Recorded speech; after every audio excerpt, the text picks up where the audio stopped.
Number 47, Bruce Hurst.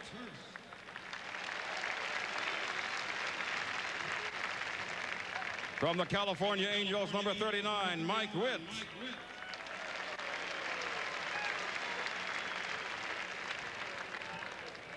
From the Chicago White Sox, number 3, Harold Baines.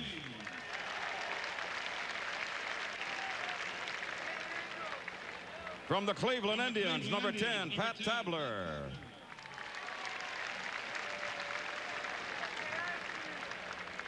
From the Detroit Tigers, number 3, Alan Trammell. Number 47, Jack Morris.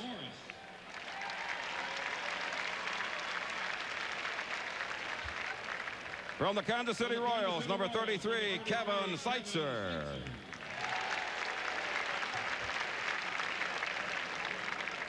From the Milwaukee Brewers, number 37, Dan Plesac. From the Minnesota Twins, number 34, Kirby Puckett.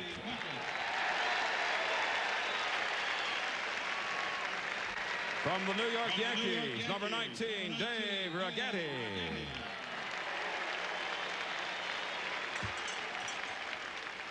From the Oakland A's, number 25, Mark McGwire.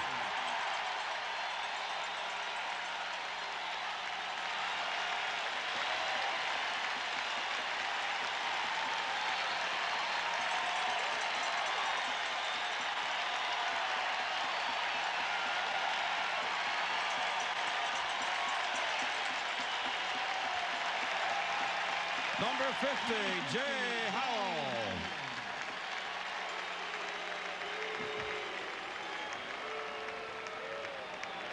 From the Seattle Mariners, number 4, Harold Reynolds.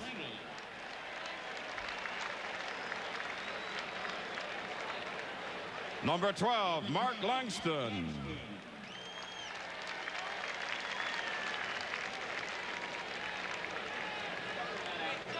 From the Texas Rangers, number 15, Larry Parrish.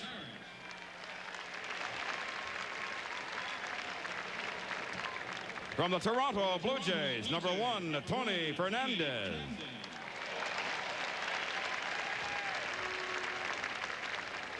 Number 50, Tom Henke.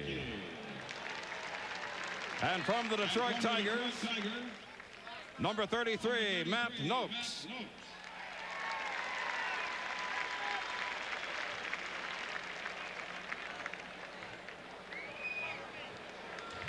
And now the American League starters. Manager of the Year in 1986, former Oakland A's skipper and current manager of the American League champion Red Sox, the American League manager, John McNamara.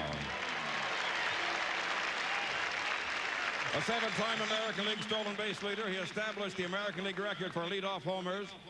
From the New York Yankees, the center fielder, number 24, Ricky Henderson.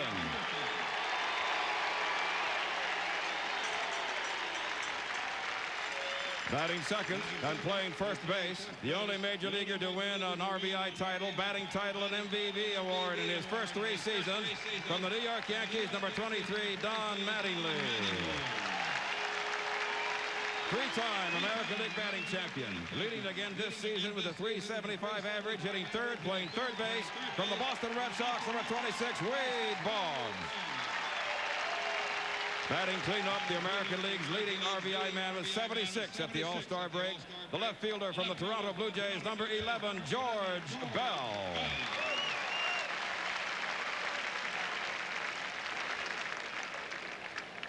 Owner of a .393 average in his 10 previous All-Star games. Batting fifth, the New York Yankees right fielder, number 31, Dave Winfield. The shortstop who led major leaguers at his position for 4 straight years in RBIs and homers, hitting 6 for the American League. The Baltimore Orioles Iron Man, number 8, Cal Ripken. Batting 7th and entering the game with a .333 All-Star Game average. Also from the Baltimore Orioles, the catcher, number 15, Terry Kennedy. Yankee co-captain, hitting .309 at the All-Star break and batting 8th in this evening's game, the second baseman, number 30, Willie Randolph. The 1985 Cy Young Award winner and a 15-game winner so far this season, batting in the ninth position and warming up in the bullpen. From the Kansas City Royals, pitcher number 18, Brett Saberhagen.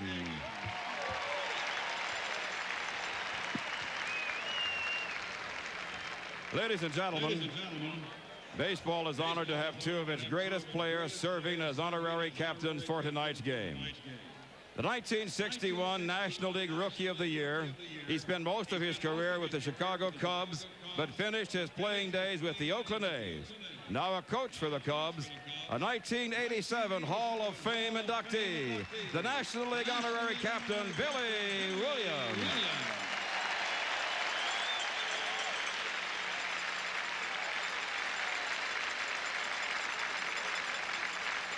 And for the American League, this Cy Young Award winner pitched the only perfect game in Oakland A's history and helped the A's to 3 consecutive World Championships. Please welcome home to the Oakland Coliseum, 1987 Hall of Fame inductee, the American League honorary captain, Jim Catfish Hunter.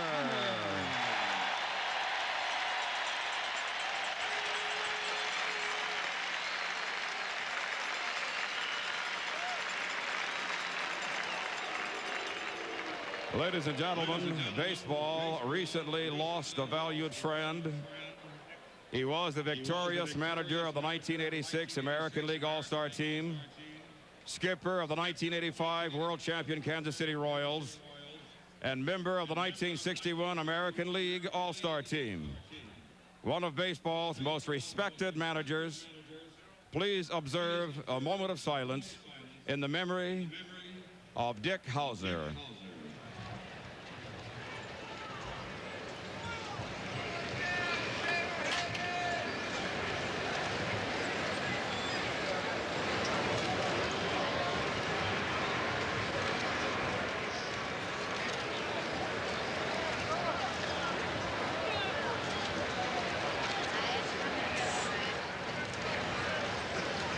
And now to sing the Canadian and American national anthems, please welcome the Crown Princes of Motown, the Four Tops.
And now to honor America, the Star-Spangled Banner.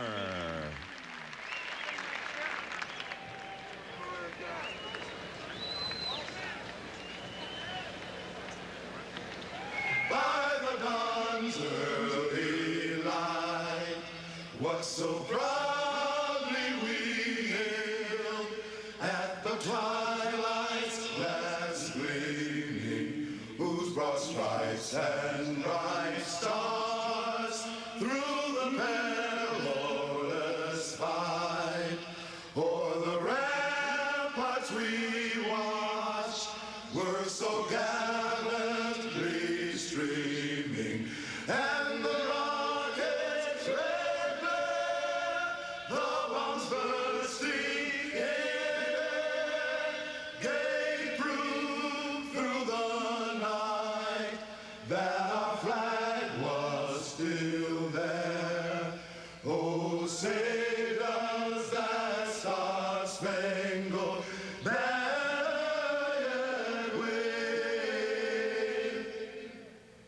o'er the land of the free and the home of the brave.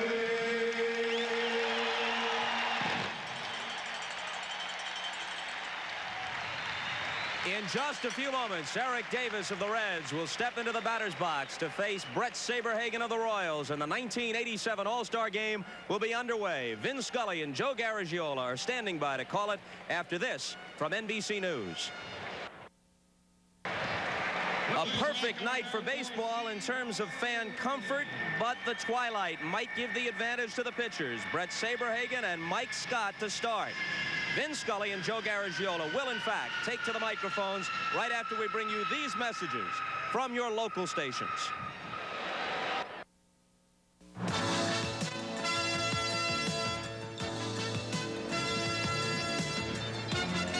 NBC Sports presents the 1987 All-Star Game.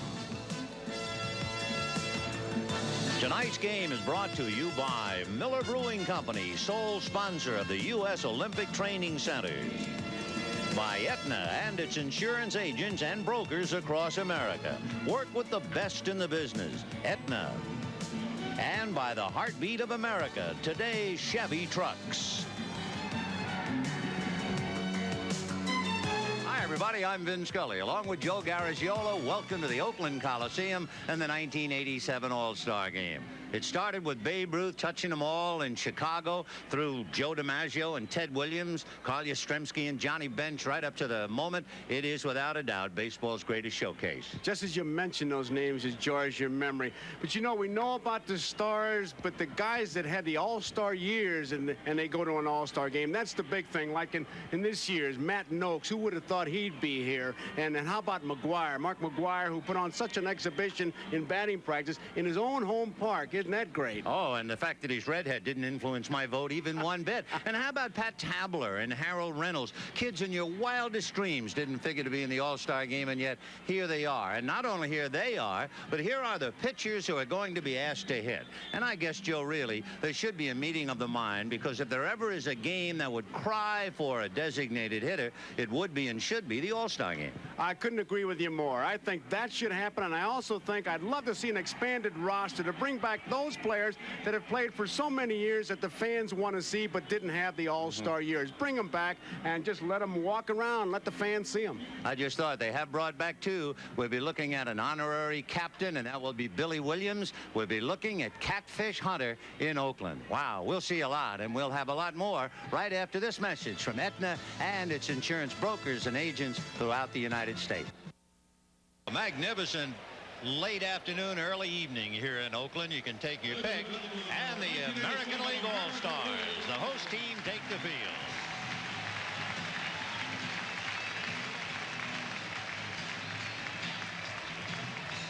Now it is time for the first ball ceremony, and the honor will go to Larry Doby, the first black to play in the American League. He threw out the first ball for tonight's 58th All-Star Game. He was a six-time All-Star, managed the Chicago White Sox, and, of course, the transition from 40 years ago, because baseball has announced that the Rookie of the Year award henceforth will be called the Jackie Robinson Rookie of the Year. So the torch was passed to this very day. Jackie Robinson to Larry Doby throwing out the first ball. It is a beautiful evening, however, maybe not if you have to come up and try and hit fastballs and sliders. It should be pointed out there have been 3 twilight games in Oakland this year, and the total batting average at twilight, 222. In the first 5 innings of the 3 twilight games here, would you believe the total batting average? 198. And how about this? There has been 1 home run given up here in those 3 twilight games. It was hit by Reggie Jackson, and the pitcher was Brett Saberhagen. I think they'll be all right, at least for the first inning, Vin, but after that, when those shadows really start to creep over, then it could be a problem. Be a problem to the infielders, too, seeing that ball come off the bat. Brett Saberhagen, 15-3, going up against Mike Scott. It's the second time a pair of pitchers who previously won the Cy Young Award have started the All-Star Game. The previous time, 1978, Jim Palmer started for the American League and Vida Blue on the mound for the National League. So Brett Saberhagen has concluded his warm-ups, and here we go. Eric Davis, Ryne Sandberg, and then Andre Dawson. If he keeps his pattern, Saberhagen, good fastball, changeup, has a curveball, but he'll work that curveball in slowly. That fastball's his pitch. The West is not only the site of the setting sun, perhaps in some degrees it has been setting ball clubs, and it is really pointed up when you realize that Eric Davis is the only player from the Western Division in either league voted to start. But what a player. In on the hands, ball 1-1-0. There are already a lattice work of shadows in the hole at shortstop, and they are advancing towards the mound. There they are, and that's just the beginning of it. Chopper hits slowly to shortstop. Davis has a bad leg, so he's not running 100%, and Cal Ripken throws him out. One away. A little note as to the continuity. We were talking about Jackie Robinson and Larry Doby. The honorary coaches tonight, Billy Williams and Catfish Hunter. If you go back to the 1973 All-Star Game, Catfish Hunter was the starter, and a hitter hit a line drive back at the box, and it fractured Catfish Hunter's right thumb. The fellow who hit the ball, Billy Williams. Here's Ryne Sandberg, the Prince Valiant of the Cubs. And he's a little late on a pitch, fouls it away. His bad ankle, his right ankle, is taped, and he's also wearing a special brace. Remember, he stepped on the bag in one of our Game of the Weeks. He thought that the bag was a little bit higher than normal and just skidded. He wears spikes all the time, so it wasn't those rubber cleats. Typical of him, when he came back on the DL, his first at bat, he hit a home run in Wrigley Field. Ryne Sandberg was a 20th round draft pick. Kind of shocking to realize he came that low or high, however you wish to put it. On deck, Andre Dawson. 1-2 strike. There's James Catfish Hunter, the pride of North Carolina, Oakland, and New York. Boy, was he something. 1-2, the count to Sandberg. Fouled away off to the right, out of play, so Brett Saberhagen is able to come inside and jam Sandberg each time.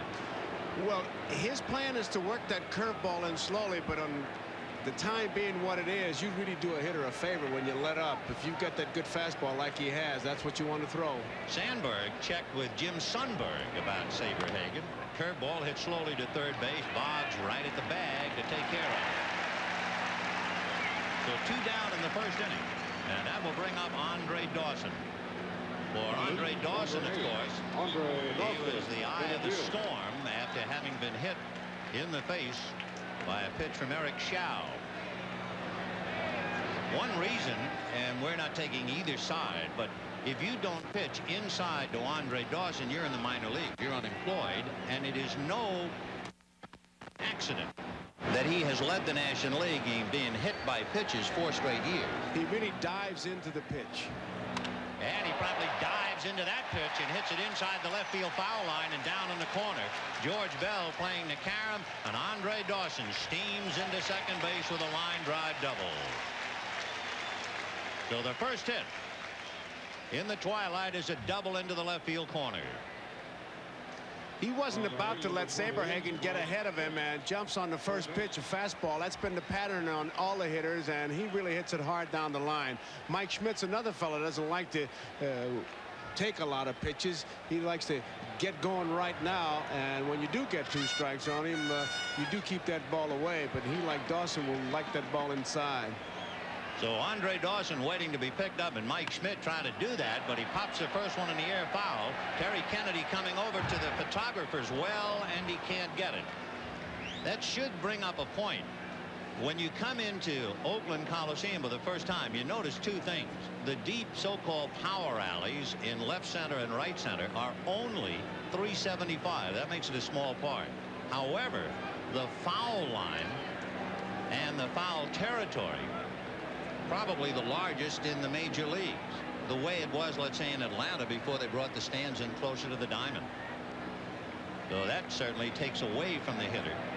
giving the defense a chance to handle foul balls. 1-1 to Mike Schmidt, who began the year with 495 home runs and hit the one he really wanted, number 500 in Pittsburgh. And it was a typical Mike Schmidt home run, no window dressing. The Phillies were losing by a run with 2 out in the 9th when he hit it. 1-2. So far, that was the best curveball he threw, and he had it in a real good spot. It was outside part of the plate. Curveball down where it should be, and Mike feels that when you hit the breaking ball, you're hitting the pitcher's pitch. So Saberhagen had him swinging at his pitch. 1 ball and 2 strikes. Saberhagen, who might very well become the youngest man ever to win his 2nd Cy Young Award. He's only 23. Check swing, a little roller wide to third. Boggs is on it and throws him out. So Dawson is left at second with his double at the end of half an inning. Nationals nothing, American coming up. Here's Cy Young Award winner pitching to Rickey Henderson, and we better get this in a hurry. There have been 4 leadoff home runs in an All-Star game. The 4, Frankie Frisch, Lou Boudreau, Willie Mays, and Joe Morgan. Of course, Henderson has a habit of doing that. In a sense, he has come home. The A's traded him to the Yankees before the '85 season. They received Jay Howell and 4 youngsters, and of course Henderson has certainly found a home at Yankee Stadium. Right.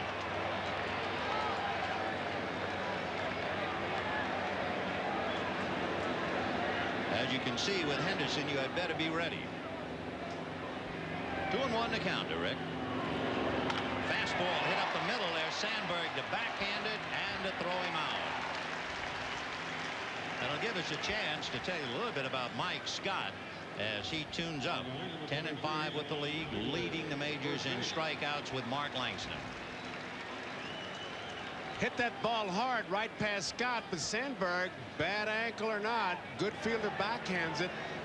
Makes a good play, but that's why they're here.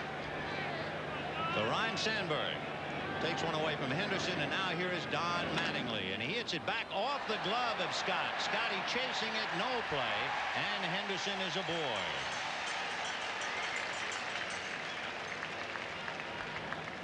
So Mattingly bangs it off Scott's glove. Looked like Scott was in position, but when you release that ball, you always think it's hit harder than it actually is, and he really double reached for it, and it got by him, and once it got by him, there was no play. Boggs, who compares hitting against Scott like batting against Jack Morris, says, I'm going to try to hit him up the middle and towards the left field line. Wade Boggs with Mattingly at first takes a strike. Interestingly enough, he is such a great hitter. They make some points about him, like he has popped up to the infield 4 times this year. And in over 1,600 pitches, he has swung and missed only 28 times. And he hits that one up the middle. Sandberg backhands, feeds Smith, who gets not enough on the throw to Clark, so it's a force play. If you didn't know any better, you'd say the strategy for the American League is to hit it up the middle. Boggs, as usual, making contact, but Sandberg was playing him there. And actually, by the time Ozzie Smith got it, he could not get anything on the throw as he tried to get out of the way of the sliding Mattingly. So Boggs is aboard, and George Bell checking in. George Bell, along with Juan Samuel, Pedro Guerrero, and Tony Fernandez, all from the little town of San Pedro de Macorís in the Dominican Republic.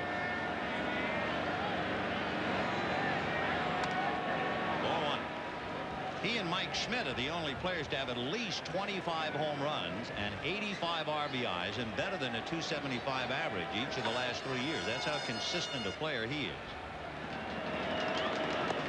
Ball 2. As an added aside, Gary Carter has been Mike Scott's severest critic as far as scuffing the ball. He's got the first hand now. If Scott would scuff one, Carter would go straight up. You know, they were also talking about Roger Craig, saying, I wonder what would happen if I went out to the mound and protested. He's now on the same team. 2 balls and no strikes to count. High fly ball into straightaway in shallow center. Andre Dawson and Ozzie Smith, and the Oz says he'll take it, and he does. So no runs, an infield single and a man left. And at the end of an inning, no score.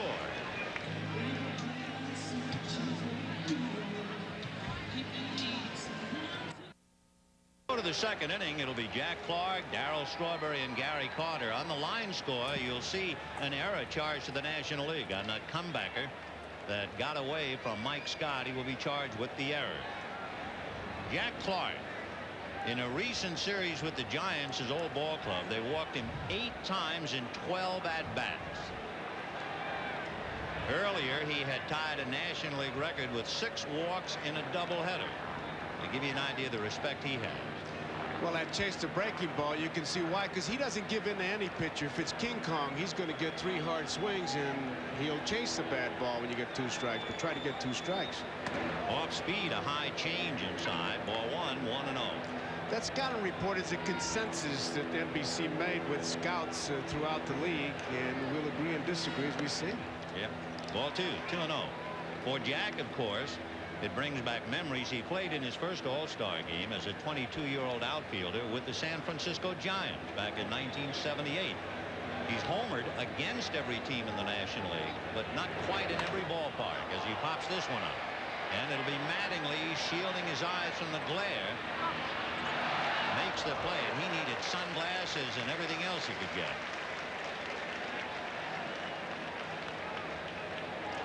It's a high sky here. There are no clouds up there. Those little angels that help you. And Mattingly, black under his eyes, glasses, battling it all away, and finally makes the play. When Clark makes a pop fly out, it is a major league pop fly out. Though we have 1 away, and Clark goes back to the pitch, and the batter is Darryl Strawberry. 0-1. Strawberry, the only National League player to start in each of his first 4 seasons in the majors. And he's 3 for 5 in his previous game. In there, 1-1.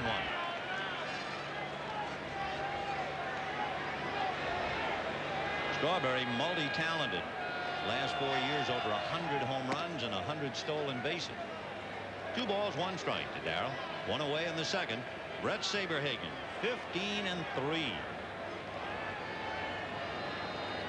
Fastball hit to the right side. Right there's Willie Randolph to take care of him. So one New Yorker rolls to the other. And with 2 down, the batter will be Gary Carter. Gary's an old hand at these things and a very successful star. He's been the MVP in 1981 and 84. It's his 7th year as a starting National League catcher. Oddly enough, in his first All-Star game in '75, he caught a fly ball off the bat of Rod Carew for the last out of the game.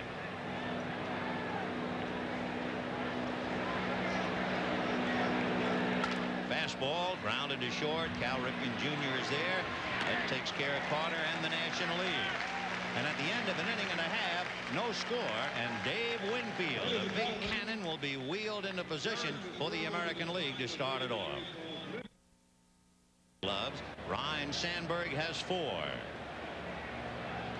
That must be a platinum glove for Jack. You see, Clark has the ball right there, and he really waited, and good thing he did. That was a good play to make. Better to wait for Smith. 1-0 the count at Terry. A little bit out in front on that one.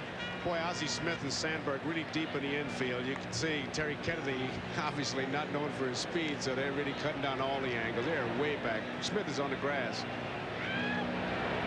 Terry checks, and it's in there for a strike. And the count 1-2. Here's where I'd look for that split finger fastball that just the bottom drops out. 1-2. And he kept it away as well, so down goes Kennedy. So no runs, 1 hit, and nobody left. At the end of 2, no score. And due up, the Wizard of Oz. We'll be back after these messages from your local station. What's the best defensive play Ozzie Smith ever made? Well, we asked him, and he said, oh, it was back when I was with San Diego. Jeff Burroughs of Atlanta was hitting, and it was a bad hop hit to my left. Now, watch what happened. Hard to believe. Almost up the middle. Now it's going to veer to his right, and he barehands it as he goes down on his knees and got up and threw him out. Strike. 0-1, Dozzie. 7 consecutive Gold Gloves. The toughest man in the National League to strike out.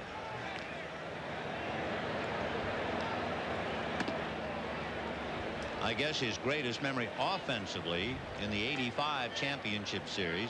After 3,009 at-bats as a pro left-handed, he hit a home run to win the game. 2 balls, 1 strike. On deck, Tony Gwynn to bat for Mike Scott. Rick Sutcliffe has just concluded in the bullpen. No score, top of the 3rd. Now back. So those shadows have now lengthened like long fingers reaching out across second base. And Sutcliffe will be out there reaching towards home plate in a while. Brett Saberhagen has allowed 1 hit, a double into the left field corner by Andre Dawson. Little fly ball to left. George Bell coming up for it. So 1 away, and Tony Gwynn will bat for Mike Scott. We asked Terry Kennedy because he was a teammate of Tony Gwynn's, and of course now he's trying to dream up ways of getting Wade Boggs out. What's the difference between Tony Gwynn and Wade Boggs? And Terry said Gwynn will get base hits on bad balls. Boggs only swings at strikes.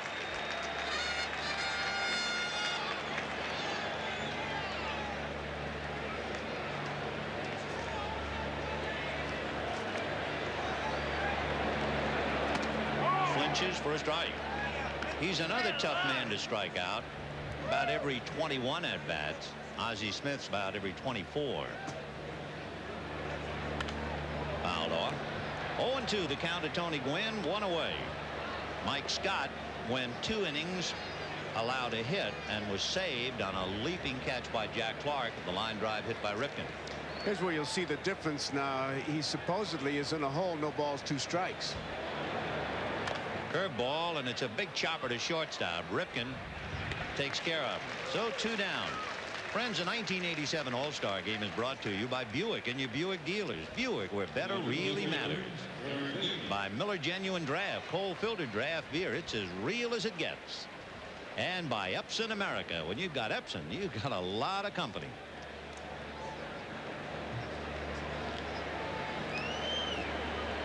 Eric Davis grounded to short in the 1st inning.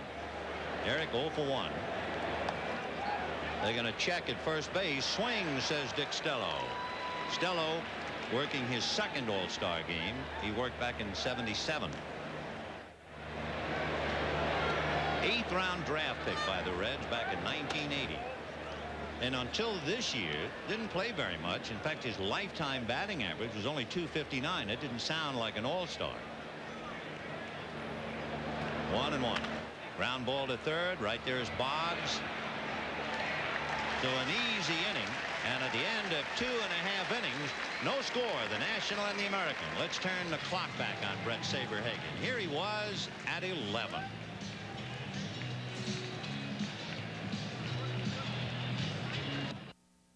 One to Willie Randolph as we go to the bottom of the 3rd inning, and Rick Sutcliffe is now on the mound for the National League. Alan Trammell is on deck to hit for Brett Saberhagen. It'll be Randolph, Trammell, and Henderson.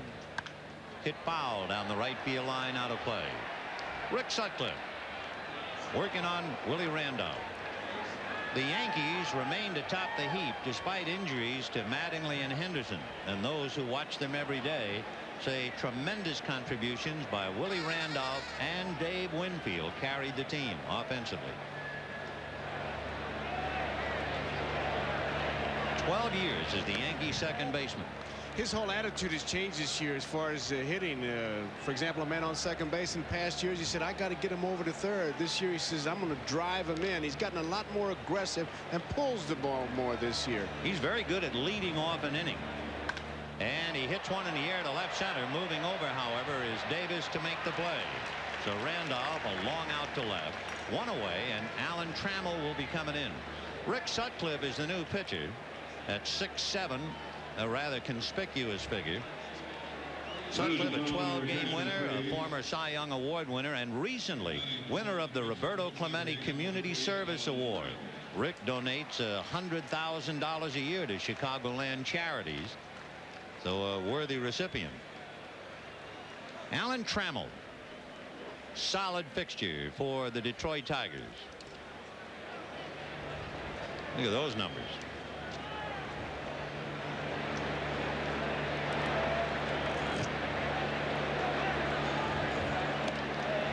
breaking ball, missing ball one. Sutcliffe is known in the trade as hooking the ball, and here's what they mean. See how he kind of crooks that his wrist and then fires it. One hopper off the glove of Ozzie Smith and on out into center field. Wouldn't you know? So Trammell off the bench. One shortstop drills it to the left of the other, and the batter will be Rickey Henderson. Here's another look. Tries to short hop it, and Ozzie just can't come up with it, and when he doesn't, it's almost news. And they also have not flashed yet base hit or error. Meanwhile, with Trammell aboard, here is Rickey Henderson. And it will be an E6. They call that on the player.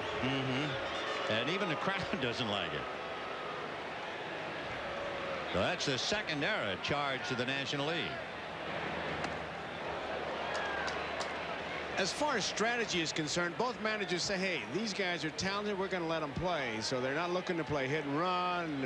Most players are on their own as far as stealing and doing whatever, and maybe late in the game there'll be some strategy. No score here in the third. One away, Trammell aboard on the error. And Rickey Henderson at the plate, and John McNamara trying to win one, give the American League back-to-back victories for the first time since back in '57 and '58. But you know what a lesson for all of us. 1 year ago, Dick Howser was managing the American League to a victory. 1 short year ago. Pitch out by Carter, but Trammell holding. Rickey Henderson trying to move Trammell along. Rickey was born in Chicago, but he grew up here in Oakland. You might remember he set a major league record with 137, well, 5 years ago in 1982. He was a 4th round draft pick by the Oakland A's back in 1976. And in the '82 All-Star Game went 3 for 4. He grounded out in the first inning. So Rickey 0 for 1.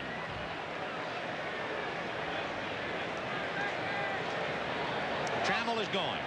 Off-speed pitch is hit in the air to right center. Dawson comes over. They tried to put a fake on Trammell to make him believe it was a ground ball, but he wouldn't go for it. So Henderson a fly ball and Trammell back to the bag. And the hitter will be Don Mattingly.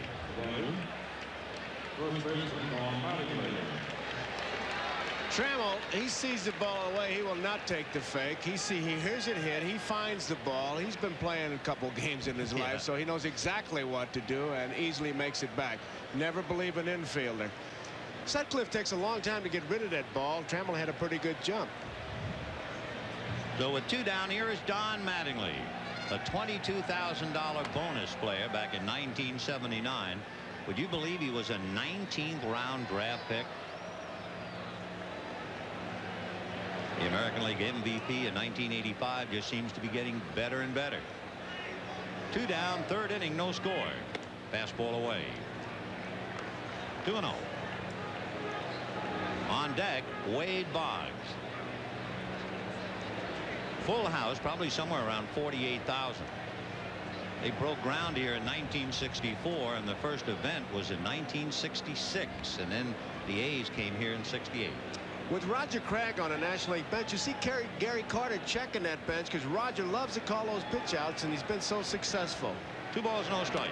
I think Terry Kennedy said he thought that John McNamara was going to allow him to call his own pitch outs. He was, and he is. But there's Roger who calls the pitch outs, and he's been pretty good about it. And if he bases it on runners, which he does a lot of times, he certainly knows Alan Trammell from his days with Detroit. Right. Ball 4 to Mattingly. So with 2 on and 2 out, Rick Sutcliffe goes head-to-head with Wade Boggs, who hit into a force play in the first inning. Boggs, who normally takes the first pitch, he wants to get a good look at that ball. Good inside out swing, hits that ball up the middle into the left side towards the left field line. But he looks at that defense. He's got a great idea up there. It was interesting to break down Wade Boggs' batting. As far as the count is concerned, he's scary. You know, you figure you have a a no-ball, 2-strike count on a hitter, you're really way ahead of him. But that doesn't hold up with Boggs. You know what he hits when the count goes 0-2? Over 390. Strike. Big overhand curveball. He waits on that ball, and with 2 strikes, that's why he guards it. Likes the ball inside. Willing to take a pitch or 2. That's an understatement. He likes 2 strikes. He waits on that ball, and he'll hit it to the opposite field. I hate to tell you what he hits when he's ahead in the count. How about 490? He plays a totally different game. Oh, they talked about the live ball. I said he hit 325. He was hitting bowling balls. 1-1 to Wade Boggs. Checked up. They're going to look down at third. No swing, says Vic Fotaggio. In fact, that's Cowboy Joe West of the National League at third. Vin, those shadows, as we look at that swing or not swing or whatever you want to call it, as long as you're umpiring, the shadows will start to be a factor in a minute. And he lips one in the air to Andre Dawson. Andre takes care of it, so no runs, no hits. An error, 2 left, and at the end of 3, no score.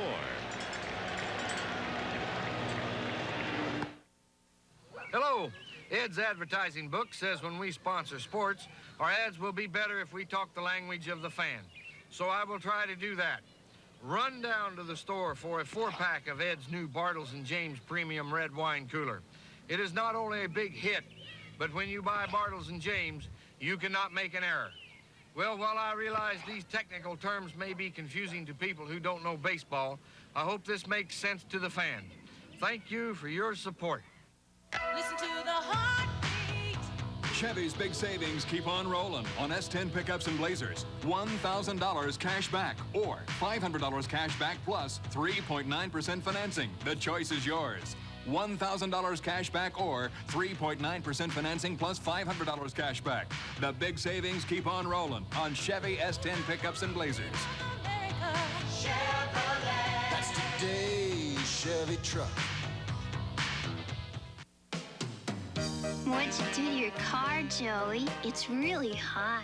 It's these Sportline Performance tires from Michelin. They've got a super grip and really handle the curves. I never knew a fat tire could make such a difference. It can if it's a Michelin. Joey, I think someone's got his eye on us. I think he's got his eye on you. Michelin, because so much is riding on your tires.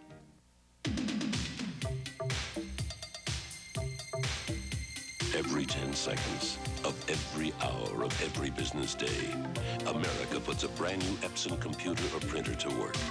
Imagine that.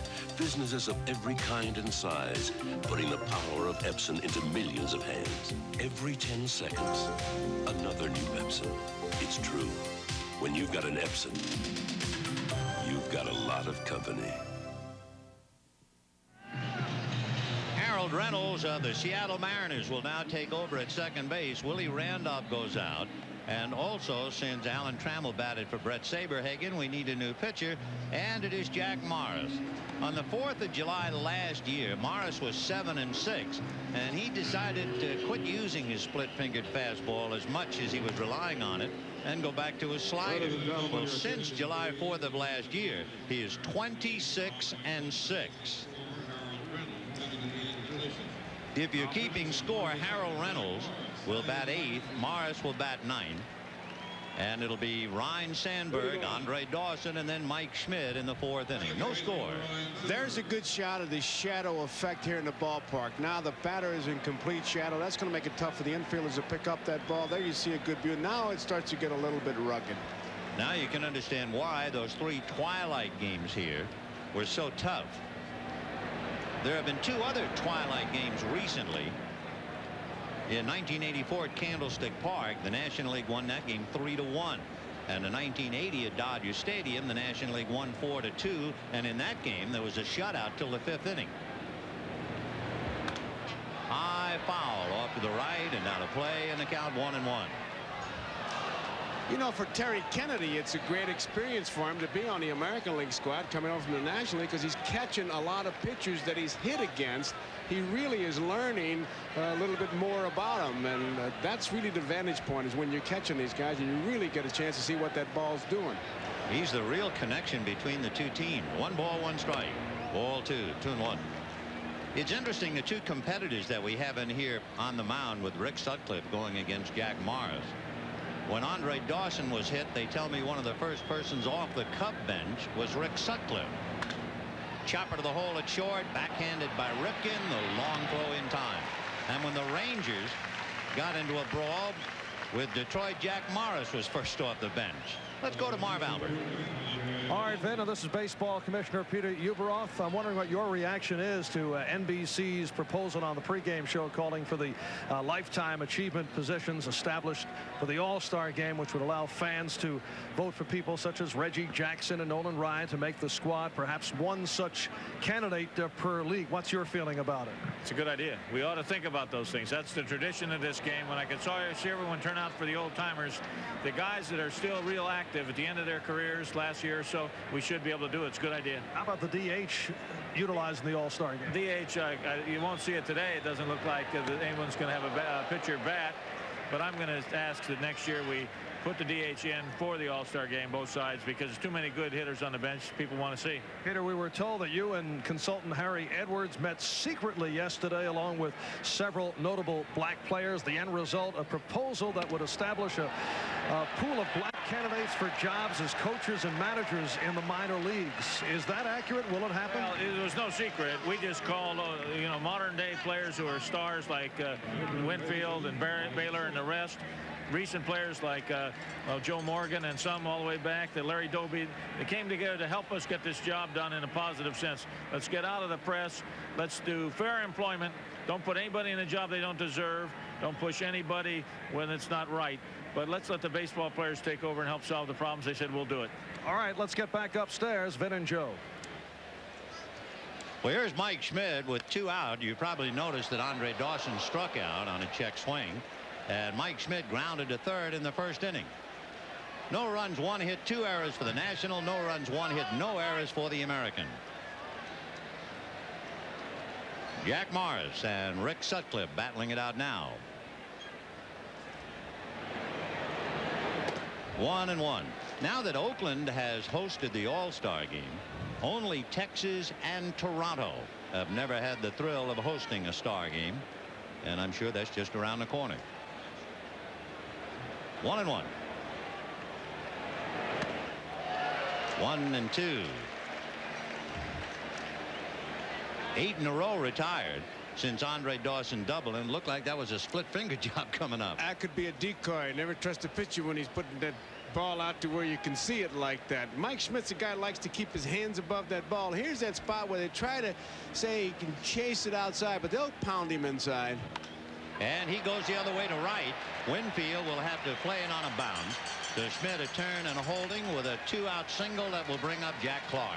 That was really a great swing by Mike Schmidt, because it looked like you could go to the outside part to play with him, but Morris had some pretty good information to try to jam him inside. Mike did not really have that big home run swing of his, kind of gave up a little bit on the swing and went to the opposite field. A good piece of hitting. So here's Clark. He popped up in the second inning, going head-to-head with Brett Saberhagen. And on deck, Darryl Strawberry.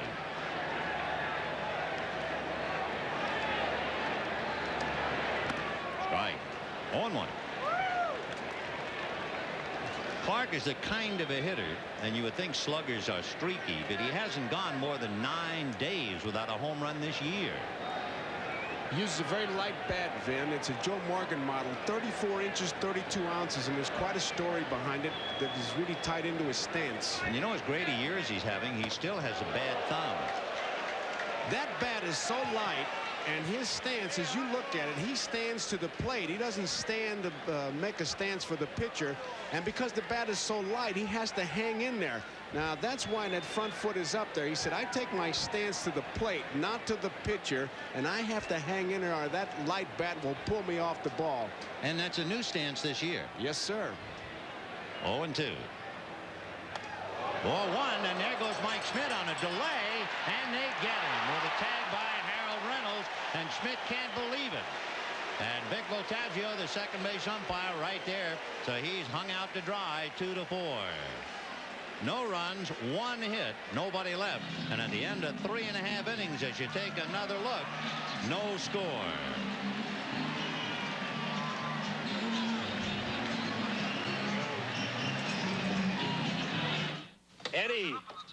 Eddie, understanding your passion for Miller High Life, I brought you something. A six-pack. No, a bottle. A bona fide Frederick Miller original, circa 1880. Note, it is just as clear as today's bottle. Proof positive. Miller has been proud to show their dark, rich beer for more than 100 years. Now, that's tradition, Eddie. That's the American way. That's great, Jim, but I prefer this bottle. Why is that, Eddie? Because it's full. You are about to see the smartest oil change you can make. Introducing a new Quaker State motor oil. Now Quaker State has a revolutionary formula called QSX. QSX fights engine choking sludge better than other leading oils to keep oil flowing to vital engine parts. For a cleaner, longer-lasting engine, change your oil. Really change your oil to new Quaker State with QSX, the smartest oil change you can make. When you buy a new lawnmower, you want to believe that each one will be the last you'll ever have to buy. But in time, it becomes painfully clear that not all lawnmowers are engineered to last. Knowing this, why would you settle for anything less than a Honda? Year after year, the right tool for mowing the lawn. I'm 80 years old, and I love Kellogg's Frosted Flakes. Brave adults are coming forward to challenge the notion that Frosted Flakes is just a kid's cereal. I eat them, I love them, and I don't care who knows. With that extra crunch and milk, that frosting just right, they have a taste adults can love every bit as much as kids. Go ahead, Shirley. You can do it. I love them, thank you. Oh, what more can you say? Frosted Flakes have the taste adults have grown to love. They're great. Bottom of the fourth inning, no score in the ball game, and Toronto's George Bell to start it off. He'll be followed by Dave Winfield and Cal Ripken. We have a new second baseman, Juan Samuel, at second base. If you're wondering about the delayed steal, he did catch Kennedy a little bit off guard, but he certainly reacted in a hurry.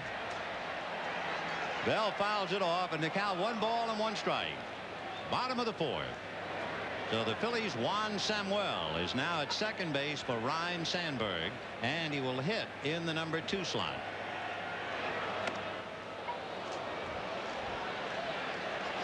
Not going to belabor the point, but the first couple innings were not bad with the shadows. Now it's when it's tough. Halfway to the mound, shadow. Those poles going across there like he's pitching from behind a bars. That's tough. Check swing and a roller up along first, hits the bag, and Clark feels it, steps on it, and that rings up the bell. 1 away.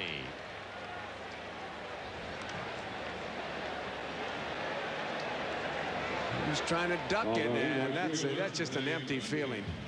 Usually it takes a crazy bounce. That time it took a nice bounce for Jack Clark, little room service job. There's Dave Winfield. You think about it, the first player in 20 years to have 5 consecutive 100 RBI seasons. Then you look up in the history books and you find out that Joe DiMaggio had 7 and Babe Ruth had 13. 1 out, 4th inning, no score. So what we figured has actually happened. A twilight game in Oakland, you put an ad in the paper to get runs. We're scoreless. You would think he'd be able to hit that outside corner all day long as deep in the batter's box as Winfield is, but he covers it with that stride of his. 0-1 to Dave.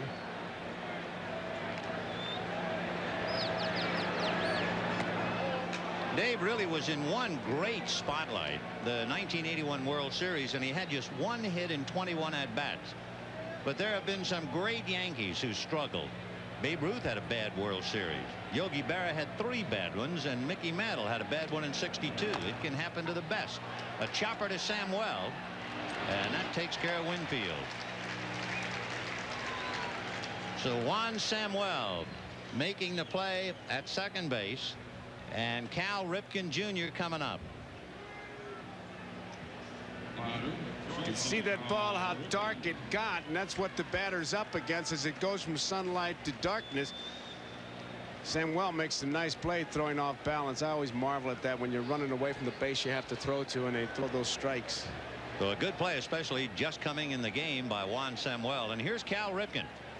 might have had the only RBI today when he hit a line drive headed for right field with Winfield at second, and that's when Jack Clark went up the ladder and speared it and doubled up Winfield at second base. Goodness, it's just me, but all these hitters seem to be so deep in the batter's box and away. If there's one thing I wish we could have been able to do, and I don't know how you can do it, it would be to show where each hitter is relating to all the other hitters, or are they just stepping in the same holes up there? I would tend to doubt they step in the same holes because of the strides. Much like pitchers, you try to find your own niche, but most of them are deep in that corner, and you really see that ball a little bit longer. You can see where Cal Ripken is. Winfield was back there. 1 ball and 1 strike. It does not appear to me that hitters change as much in the batter's box as they used to. You don't see hitters moving up against certain people, dropping back on others. It's a rare few, if ever. Well, you got those free swingers, and a guy like Jack Clark, he's going to plant himself and he's going to swing regardless of who's out there. Winfield pretty much the same way. 1-2 to Cal Ripken.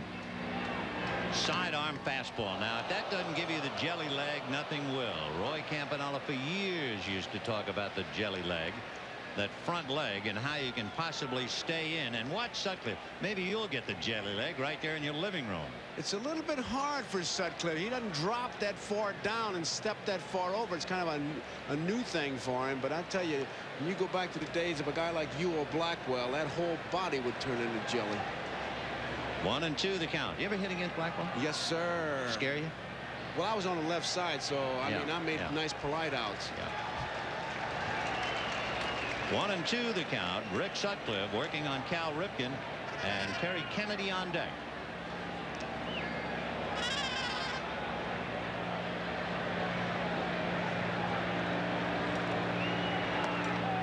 Two and 2 the count. Sutcliffe at 6'7", a rather awesome figure, standing in sunlight, and the hitter probably feels like he's looking up the side of a mountain right now in the shade. 2-2. Breaking ball meant. That's another thing they've been talking about. One of the big differences of home runs and pitchers not being as successful as they were. The fact that the mound is lowered from where it was, let's say, back in 1968 or so. I think Austin is right. They've done so much. The only thing left is sandpaper. 3-2 the count. Line drive, base hit into left field. So Ripken is 1 for 2. Eric Davis with that center fielder's arm guns it into Ozzie Smith. And with 2 down, Terry Kennedy coming up. Catcher, Terry Kennedy. Kennedy very alertly throwing out Mike Schmidt on the delayed steal in the 4th inning. Terry's the second catcher to start an All-Star game for both leagues. Ted Simmons did it for the Cardinals and the Brewers. You might remember Terry started in '85 when Gary Carter was hurt. Fouled away, 0-1. The National League dugout. Stars at rest.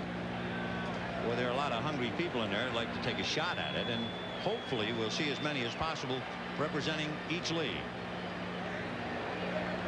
0-1. Oh, big off-speed pitch. He started that swing sometime yesterday afternoon. That's a little bit tough when you're hitting shadows to sunlight. You get a guy like Sutcliffe out there and he pulls the swing. It's like he's got your front foot tied and he yanks your foot. No balls and 2 strikes. 0-1. Oral Hershiser in the National League bullpen, and Mark Langston throwing in the American League pen. We're in the 4th. Only had 2 hits on each side. I bet that's a thrill for Vern Hochscheid, who's one of the coaches down there. Thrill for all of them. 1-2. Ground ball hard to Ozzie. He'll go the short way to Juan Samuel. They get the force on Ripken, and that's it. No runs, 1 hit, a man left at the end of 4 with a magnificent sunset. We'll be back after these messages from your local station. This fall, come home to a powerful new series from the creator of Miami Vice, the show that redefines the term private eye. This fall. Mike, sorry to bother you at home. So why am I always the lucky one? Hey, that's what you get for being so good. Yeah, right. Listen, we got problems with the West Coast deal. Big problems? Big problems. We really need you here. I've checked the schedule. An American has flights in the morning at 7, 8, and 9. Fine. Have everything ready and plenty of hot coffee. I'll be on the 9 o'clock flight. Terrific. Tonight. When you're something special, people know it.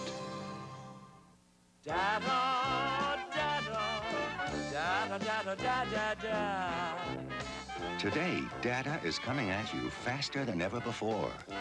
And there's never been a network that could gather data, communicate data, and deliver data like New York Telephone. Yeah.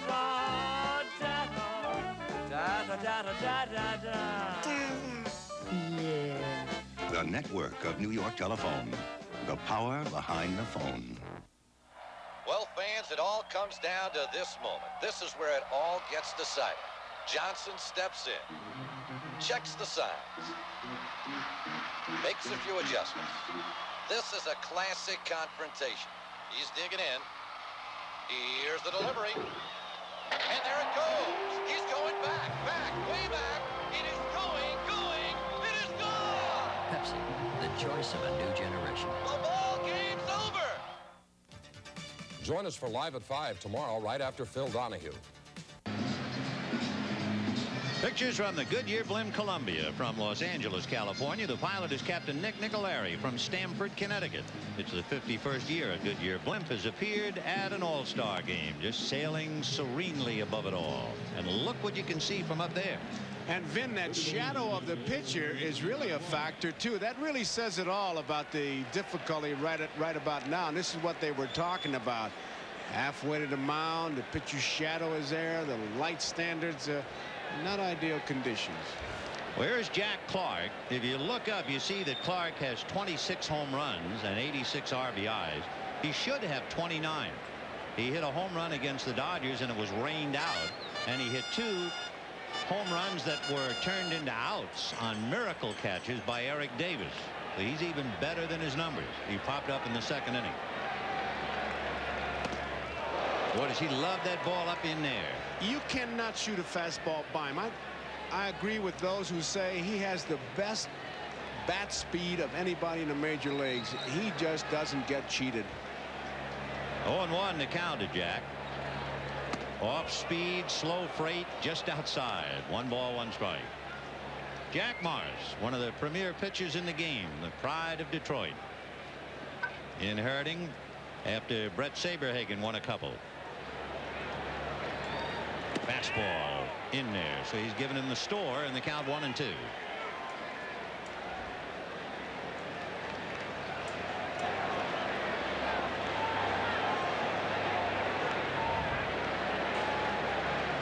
Another one, and that looked like the split finger job the way the bottom dropped out. Well, with the 2 strikes, he can do that. He can really put that little extra on it and throw it out in the strike zone. There's the concentration. Jack Morris looking at that target. There's the rotation. It is a split finger. And he starts at about knee high and drops down. And with 2 strikes, you certainly can't be that choosy. So big strikeout. You know, they're such good hitters. With the light fading, you figured it was going to be tough in the first 4 or 5 innings. But I kind of thought we'd see a lot of strikeouts. Well, in the American League, we have not had a strikeout except for Terry Kennedy in the 2nd inning. And in the National League, they've had just 2 hitters strike out. I mean, they're just, well, the stars. 1 ball and no strike. Now, once I say this, about 9 in a row will go down on strikes, right? Cinch.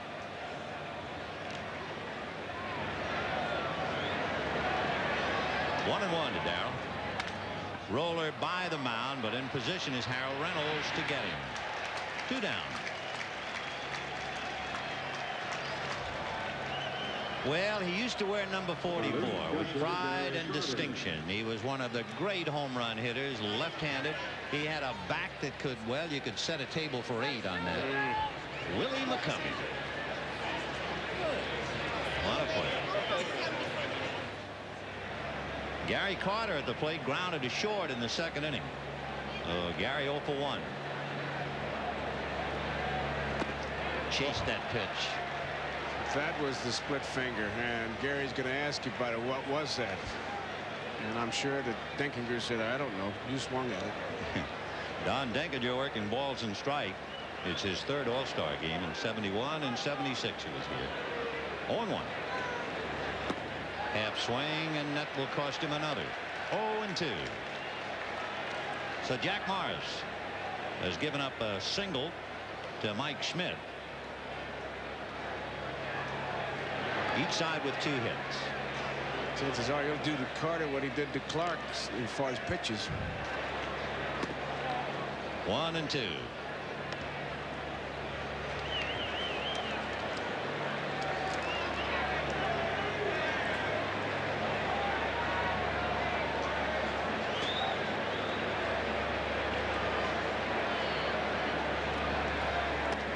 Down and away, so 2 balls and 2 strikes.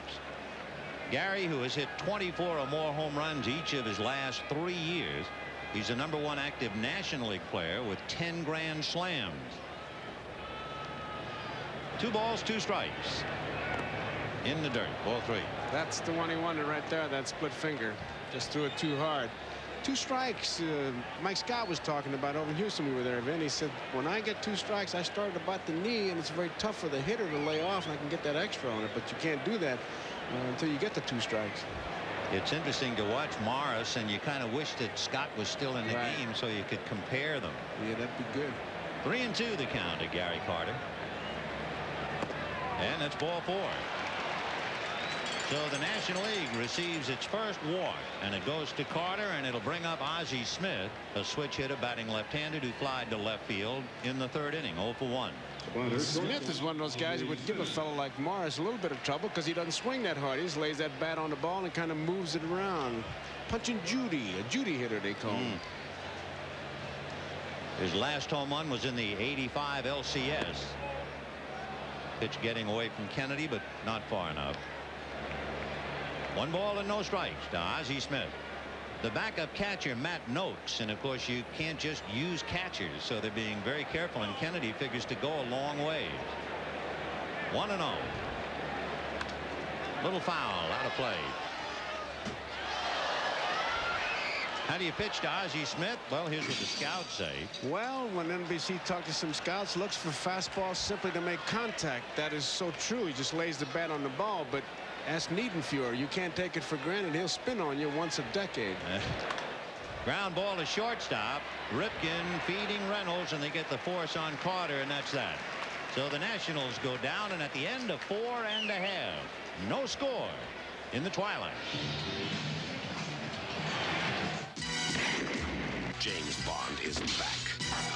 Wherever he goes, adventure follows. From Afghanistan to Vienna. From Tangiers to Gibraltar. He lives on the edge. The Living Daylights, rated PG. Starts Friday, July 31st at a theater near you. They called for it on the Marienplatz in Munich. They called for it in the Canadian Rockies.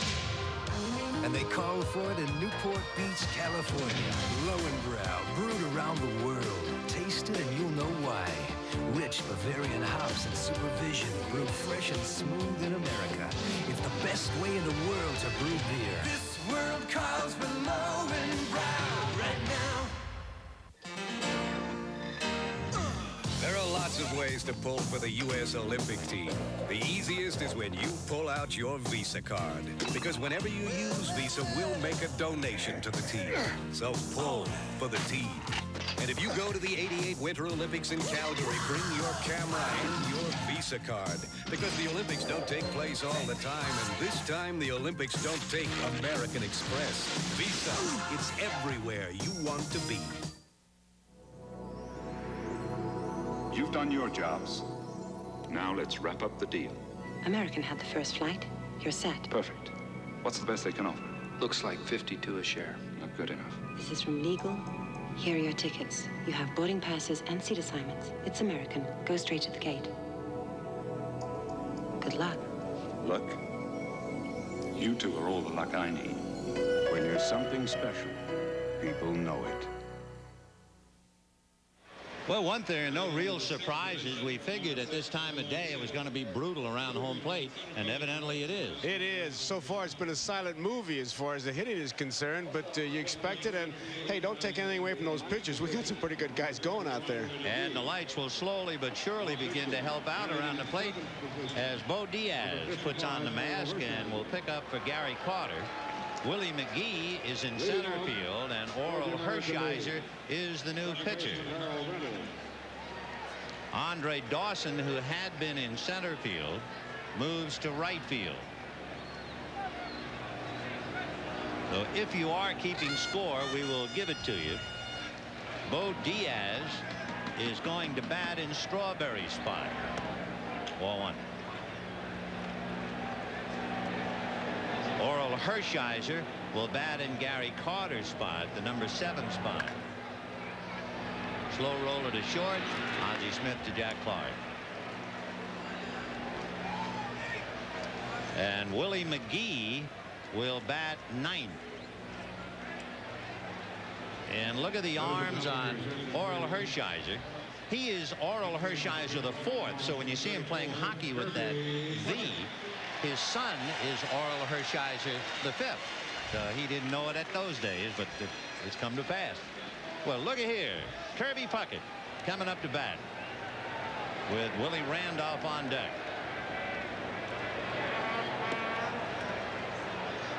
Very personable young man, Kirby. I was sitting with him and I said to him, what's the most often asked question? He said, every day somebody says, how could a little man hit the ball so hard? Well, you put the bat on a ball, you're going to hit it hard, he says. He's really a surprising power hitter. He is. And the numbers tell you why. You know, in 1984, he had over 500 at-bats and did not hit a home run. And then, of course, in 1986, he had a 30 home run season. He got strong in a hurry.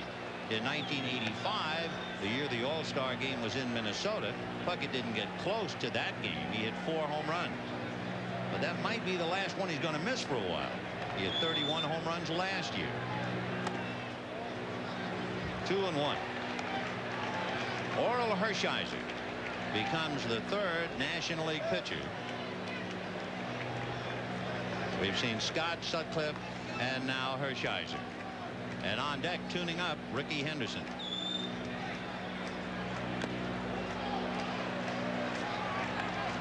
Hershiser coming into this game representing the Dodger pitching staff, and he has been their strongest pitcher. And he is asked now with 1 out to get Puckett and then Henderson.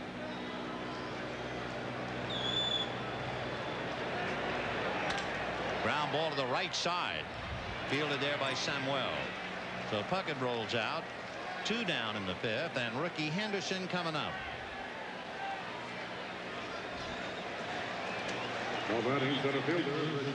In looking back through the books, you find that the National League has had 1 man get to second base. That was Andre Dawson, who doubled in the 1st inning.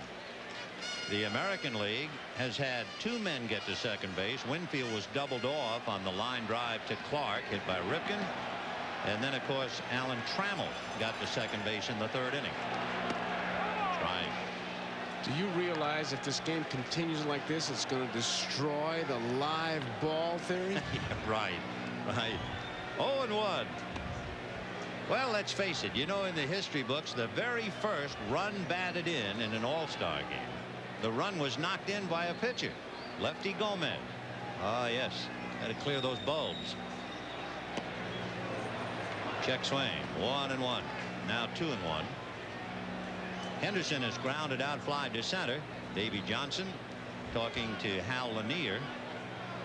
And in the middle, Roger Craig. 2-1. The count to Rickey Henderson. Ball 3. Interesting connections. For instance, you look at Davy Johnson. Johnson was on the Baltimore team that played the New York Mets in 1969. He made the last out in the World Series. And in the opposite side, John McNamara was the manager of the Oakland A's in 1969. Of course, John McNamara brings a great deal of local flavor here. John's from Sacramento. And we're all wondering where Mike is. His son Mike, a 1st lieutenant in the Marine Corps on the U.S. Ranger. Great kid. And of course, John is uptight as to just where Mike is. 3-2.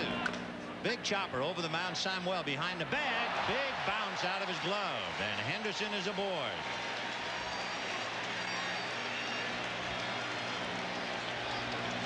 It was going to be a close play because once it gets over Hershiser's head, it's going to be a tough play for Samuel. And he knows that he's got a tough play, but when he doesn't come up with it, forget about it. We'll see how they rule it. For Samuel, he has committed the most errors of any member of the National League team. So I'm sure his marching and chowder society in Philadelphia is hoping that it will be a hit, and it is a hit. And in a nothing ball game, he may be running now. He's on his own. They've pretty much turned his ball club loose because of the great talent that they have. So, but you would have to watch for Henderson to maybe take off. He has 25 stolen bases this year. That's a far cry from his days here in Oakland when he just dismantled the league. You remember, he stole a major league record 130 back in 1982. Diaz wants all the help he can get. He's motioning over there to throw over there, and he's looking at the bench to get some help from Roger Craig or whomever. He's looking for Henderson to run. Mattingly at the plate, aboard on an error and walk. Show you what kind of a year Henderson had the year he set the record. By the All-Star game, he had 84 stolen bases that year. You can imagine such a thing. 1 ball and no strikes. No score, bottom of the 5th. Twilight game, making it so difficult for even the best hitters in the world to do anything against the best pitchers in the world. 1-0.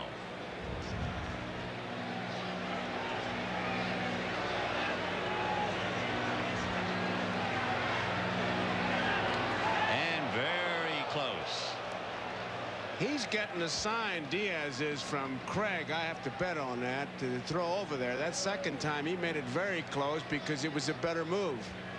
You can see Diaz constantly looking over. You saw him motion. You see who's in the first base coaching box now. When the game started, Jim Fregosi and Tony La Russa were the coaches, but there he is, Catfish Hunter, coaching at first and in a very important time. Got a pitch out going, I'll bet you. They pitch out and he's not going. Why'd you say that? You just can feel it. Feel it, huh? Well, I'll be. Feel it. Feeling. 2 balls and no strikes. You're not reading signs, are you? I've been watching the North hearings. I want to talk to my attorney. 2 balls and no strikes to Don Mattingly. No score in the 5th. All eyes on Ricky Henderson.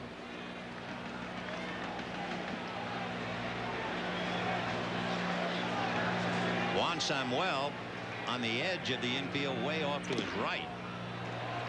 So the right side of the infield is kind of open with Clark on the bag. 3-0 the count, and Mattingly is taking a long look to see if they'll give him the green light. You can bet he'll get the giant-sized green light if he likes it. And he took a look at ball 4. So Hershiser gives up an infield single, now a walk with 2 out. And he has the distinct pleasure of pitching to Wade Boggs after walking Mattingly. Now the infield is pretty much in shade. The sunshine, as you can see, between first and second, and then from left center all the way around to the right field foul pole. So in a sense, the hitters now see better. The contrast is not quite so much. Boggs hit into a force play, fly to center. Look at those numbers. Constant improvement.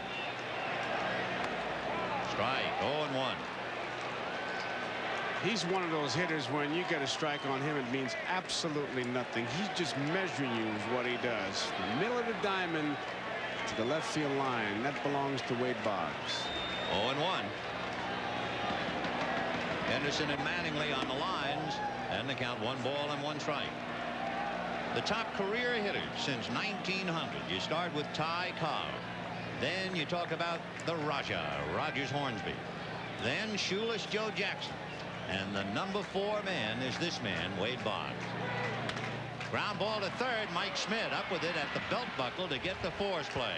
And he was not too steady on that. That ball took erratic hops, so it was a tougher play than it looked. And at the end of 5, no score.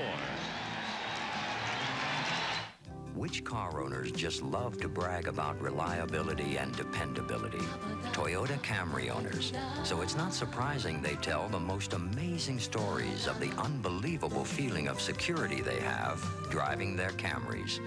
Presenting the 1987 Toyota Camry. More power, handsome new styling. An amazing car gets even better. Who could ask for anything more? Toyota. Toyota. I'm an apple lover. Sunny apple lover.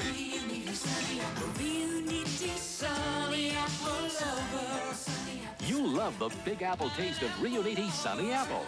The taste of fresh apples and natural Riuniti, not a watered-down cooler. Sunny apple lover. Riuniti Sunny apple lover. Try peach and raspberry, too. Riuniti. On the one hand, U.S. Sprint's long-distance digital fiber optic network is so quiet, you can actually hear a pin drop. On the other hand, it's so efficient, you'll get the best overall savings versus AT&T, which is pretty miraculous. Call U.S. Sprint and find out how you can get the best for less.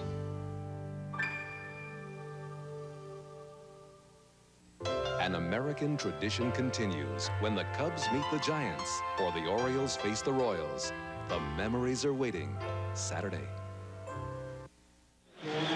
Here are the changes defensively. We'll get how they're hitting in a moment. Mark McGuire is now at first base for Don Mattingly.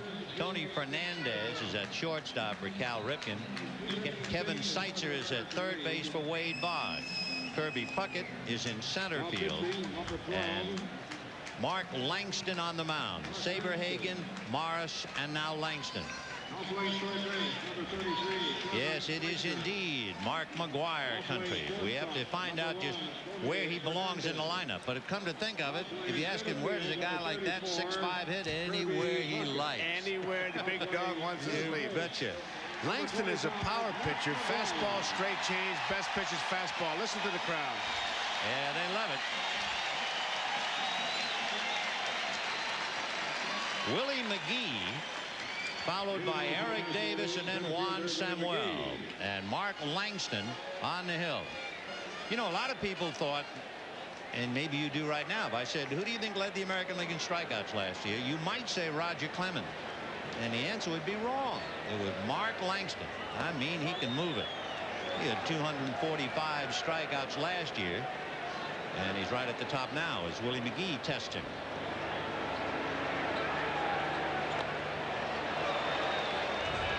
That's what Willie will do. He'll chase that bad ball, and Langston probably will try to make him chase another one and keep it right there. He's quickly in front with 2 strikes.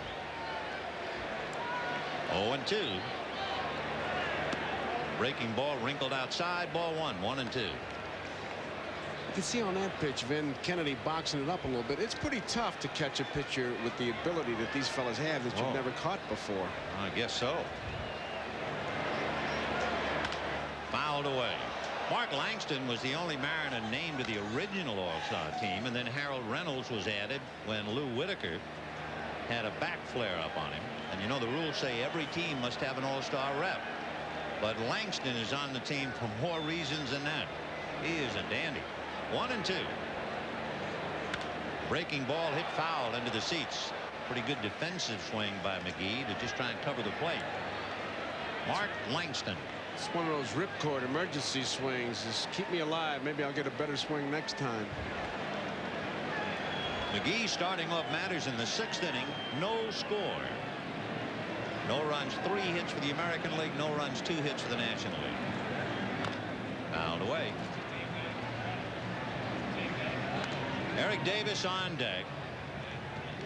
One of the great defensive players in the National League besides his offensive abilities. Willie McGee, a San Francisco native. His father is a deacon in the Pentecostal church. 1-2. Ball 2. And before each season, you might remember you heard about it during the World Series, Willie's father anoints Willie's hands and feet to prevent injuries. Quite a young man. 2-2. And he thumbs one to the right side. Reynolds waits for the hop to get him. 1 down.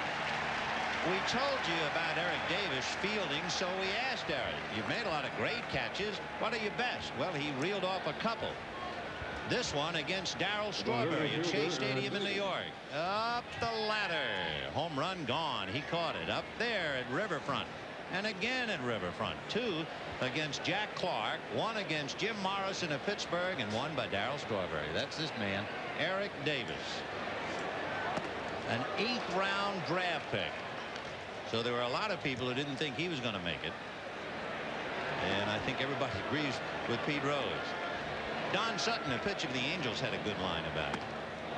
He said the pitchers are going to have to throw the eyewash ball to get the red out. I paused so we would not have a commercial. I was trying to think. Eyewash. Fake me out a little bit there. No, I did. 0-2. 1 ball and 2 strikes to Eric Davis. Get the red out. That goes right next to Days of Wine and Rojas. In there. See you later.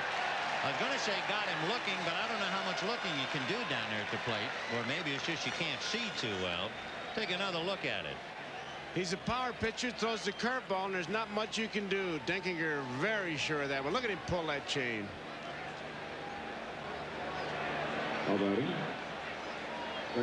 So Mark Langston puts his signature to the game. He does what he does all the time, a strikeout. Once again, we remind our viewers we'll be selecting the NBC Miller Lite Player of the Game at the conclusion of the ballgame. Juan Samuel. Right. Samuel strikes out a lot, so this is a strikeout situation. Strikeout pitcher and a hitter who pays the bill, but instead he fists one on the right side to Reynolds, and that's it for Samuel and for the National League in the 6th inning. So Langston sets him down, and at the end of 5 1/2, the National League nothing, the American League nothing.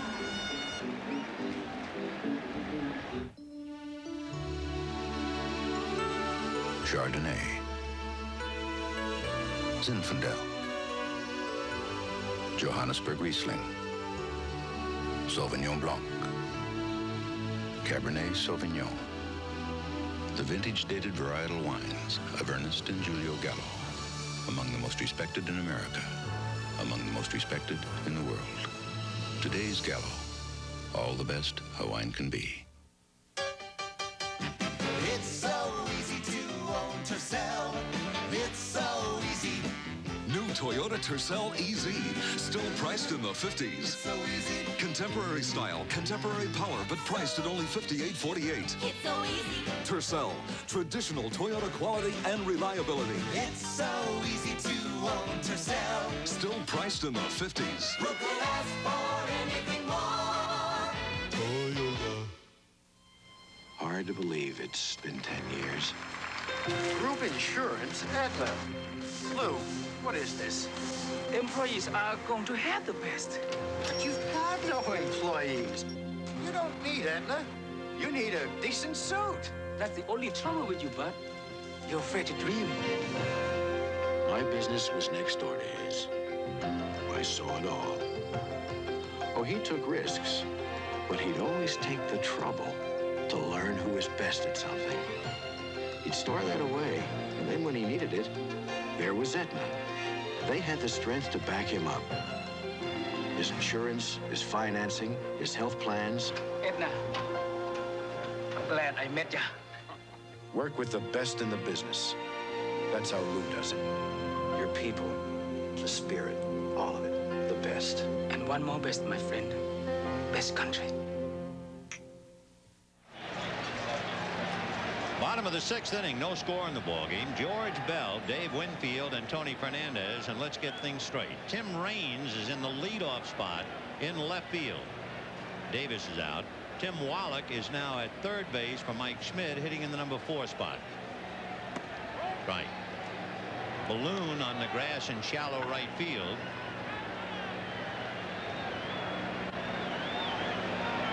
Oh, and 1. Time is just called. Strike 2. It's a very lively balloon. That a may dead not ball count. and a lively balloon. Let's see the card to give you an idea of the bookkeeping that we have to do. In the National League, Raines, Samuel, Dawson, Wallach, Clark, Diaz, Hershiser, then Smith and McGee. And I'll give you the American League. The count is 0-1. The balloon strike will not be allowed. 0-1.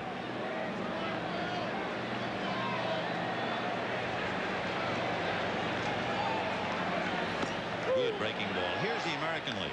McGuire in the leadoff spot. Kevin Seitzer. Then the pitcher Mark Langston hitting third. Then Bell, Winfield, Fernandez, Kennedy, Reynolds, and Puckett. Breaking ball chopped to third. Wallach right at the bag. That takes care of Bell. 1 away. Paid attendance over 49,000. Big crowd. It is the largest crowd ever. There you go.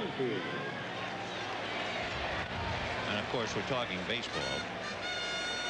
Dave Winfield doubled into the left field corner, but was doubled off. The closest to a run was with Winfield at second. Cal Ripken hit a bullet headed for right field, and Jack Clark speared it, flipped to Ozzie Smith for a double play. In the National League bullpen, Rick Russell begins to loosen up. Breaking ball strike, 0-1. There's Rick. He would be the oldest National League. He's 38. Winfield is coming up 36. The youngest, Saberhagen, 23. Sid Fernandez in the National League, 25. Line to right. Dawson handling it. Tough play, and of course, the right fielder now is bedazzled by the sunset. He really had himself a tough play. Gets a late start, but you can almost see that sigh of relief when he catches it. And once he's got it, look at him hold that glove close. That's a tough field right now. He can play anywhere. And of course, Wrigley Field is perhaps his favorite as far as the offense is concerned. But remarkable, as are all of them. And Tony Fernandez coming up.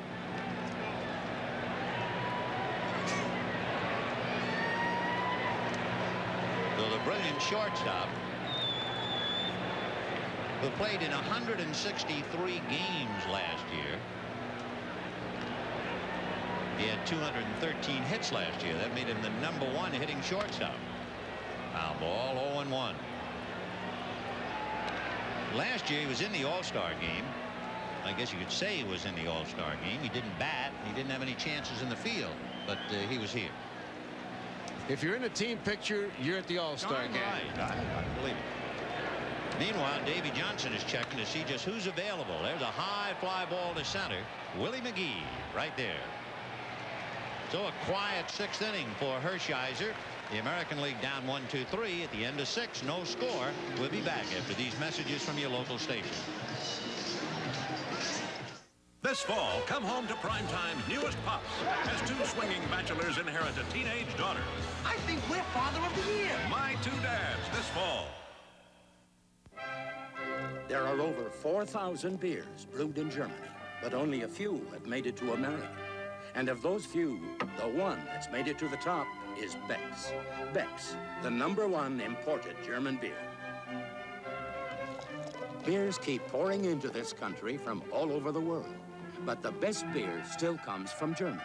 And the best German beer in America is Beck's. Beck's, the #1 imported German beer. Back to our game. Kids, what's the molecular weight of glutamic acid? 147 Daltons. Ah, Wilton had it. In Haydn's Symphony number 11. E-flat. To the tiebreaker. The 9X Yellow Pages has always had more information than any competing directory. Why would anyone need another? Kids? The 9X Yellow Pages. It's the one you've always had. It's the only one you need. Something special is arriving. A remarkable car. Available at a remarkable price. Because your local dealer has special factory incentives to make exceptional deals. The car is the German-engineered Audi 4000, and it's priced to bring first-class travel down to earth. Hurry! These fantastic deals end July 31st. See your authorized Audi Tri-State dealer today. Join us for Live at 5 tomorrow, right after Phil Donahue. The 1987 All-Star Game is brought to you by Aetna and its insurance agents and brokers across America. Like hit an inside-the-park home run, and he was describing it to Terry Kennedy. I'd never heard this expression. He said when he rounded third and saw the coach waving him in, he said, I figured I had an easy one. I saw Diaz set up. I did my fadeaway butter slide. Just melted. Oh, you talk about melting Wallach way out in front on that breaking ball. 1-2. What a pitch by Mark Langston. You get an idea in watching him why he strikes out so many people. 7th inning, no score. Roller foul. The hero was almost a real hero on that one swing.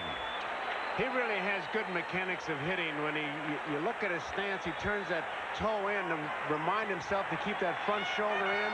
Both eyes looking at that picture in a short, compact swing. 0-1 to count to Mark McGwire. And he lifts a fly ball to deep right field. Racing over is Dale Murphy in the corner to make the catch. Tough play, just coming in, fighting the sun, an unfamiliar ballpark. And Murph makes the play, and McGwire comes up a buck short. And at the end of 7, no score. It's the Subaru Value Celebration, the greatest Subaru deals in Subaru history. Stop! That's one Subaru commercial you won't see the rest of. What's really important isn't hoopla, but a great deal on a great car, like up to $1,500 cash back on a Subaru. With the money you can save now at your Subaru dealer, you can have your own celebration. Up to $1,500 factory cash back on a Subaru. Or now you can get Subaru's 3.9% financing. That's really cause for celebration. Rap musicians like to think the best light beer is the one we drink. And every rapping cat I know drinks Miller Lite. Ain't that so? Taste flavor, that's filling. Taste flavor, that's filling. Lights got body, lights got soul. Don't stop me now, I'm on a roll. Get it right, there's only one light beer from a Miller Lite. Look to northwest. We'll fly you to London or New York or Tokyo. More places than ever to go. Look to northwest. Come fly with us. You'll always be our guest. Fly with us. Look to us. Northwest.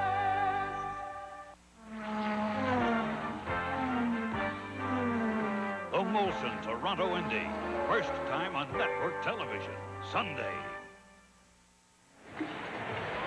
Mark McGwire's father is a dentist. Pitchers look at him like a root canal, and here's why.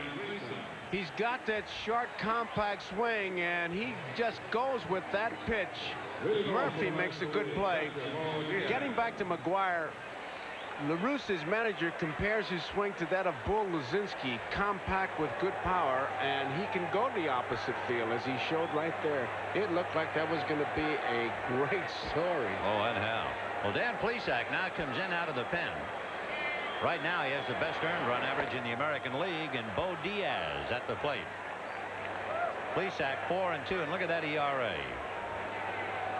Pitching to Bo Diaz, who was a Little League player in Venezuela and never made the Little League World Series, but for good reason.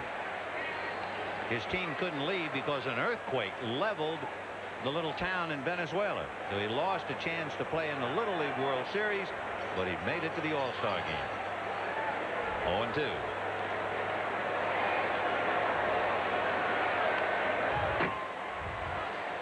Funny how you notice different habits of hitters. Watch Diaz. When he gets in the box, he kind of sets himself there, and then at the last minute, he'll back with his front foot and get on the toes. Now, just watch it.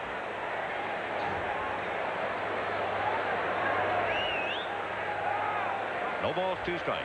There he goes. Fastball hit in the air to right field.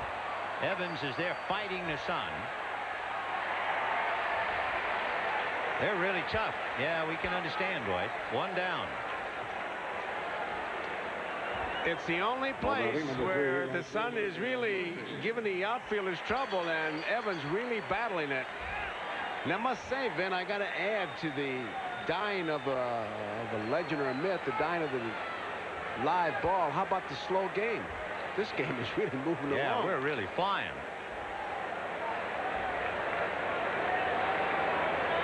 Here's Dale Murphy had to make that tough play on the ball hit by McGuire.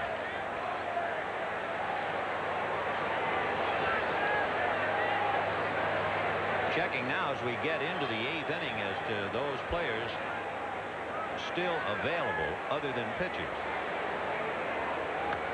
Right. You have Ozzie Virgil, Pedro Guerrero, and Jeff Leonard. In the American League, Harold Baines, Pat Tabler, and Larry Parrish. Well, most of them are getting in, but there are still a few on the outside looking in. High fly ball down the left field line, hooking foul. Kevin Sicer backed up by Tony Fernandez, and it's Tony Fernandez making the play. What makes it such a tough play, anytime you leave fair ground going to foul, and you know you're going in the neighborhood of the bullpen, but he was on the grass. He runs Sicer off to play, and he's just so graceful in everything he does. He wasn't sure of that, but once that ball hit, those sure hands just clamped it. So Murphy is taken care of, and Hubie Brooks, the pride of Montreal, coming up. Boy, he's come a long way. Kid from down south in Los Angeles. Not too long ago, I remember when he was a rookie third baseman for the New York Mets, and he tied a National League record. He made 3 errors in an inning, and here he is in the All-Star game. He's had multi-talent. He's had his share of tough luck too with injuries. Oh yeah, bad hand. 0-1 to Hubie. Foul back. No runs, 4 hits for the American League. No runs, 2 hits for the National League. Brooks really wears out left-handers, and he's looking at one right now, but an all-star left-hander. Hubie's hitting over .420 against left-hand pitching. 0-2.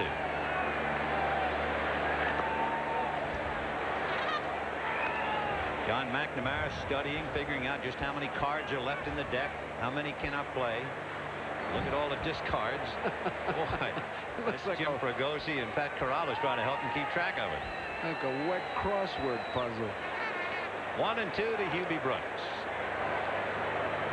Fastball away, and he wasn't looking for it, and he's blown away. And Dan Plesac sets him down, and at the end of 7.5 in the gloaming, no score.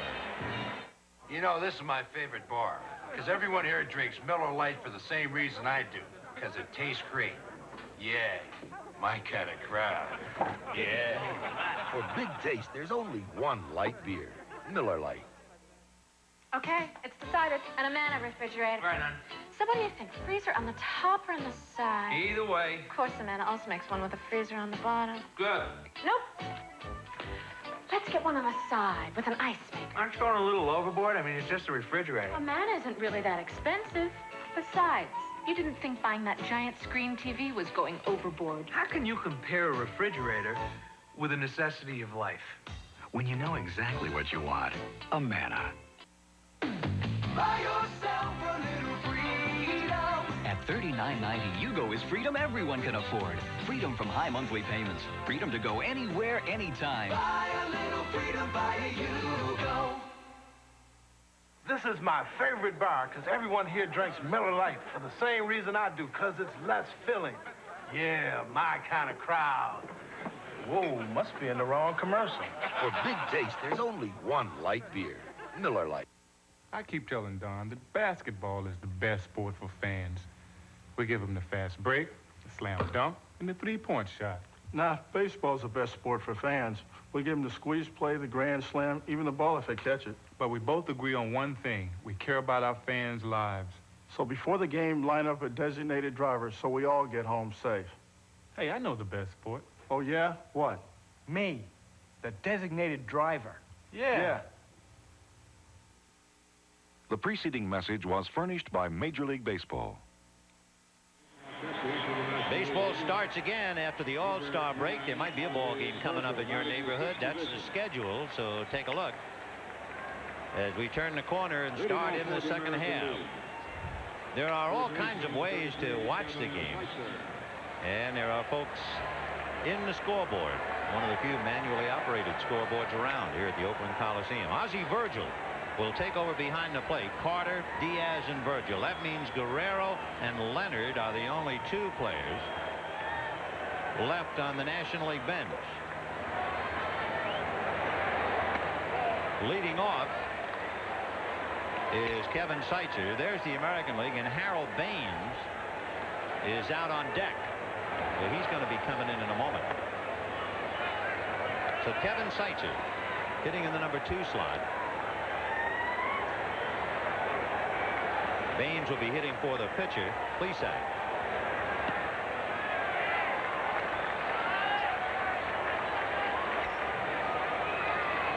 Are you keeping score in pen? Good for you.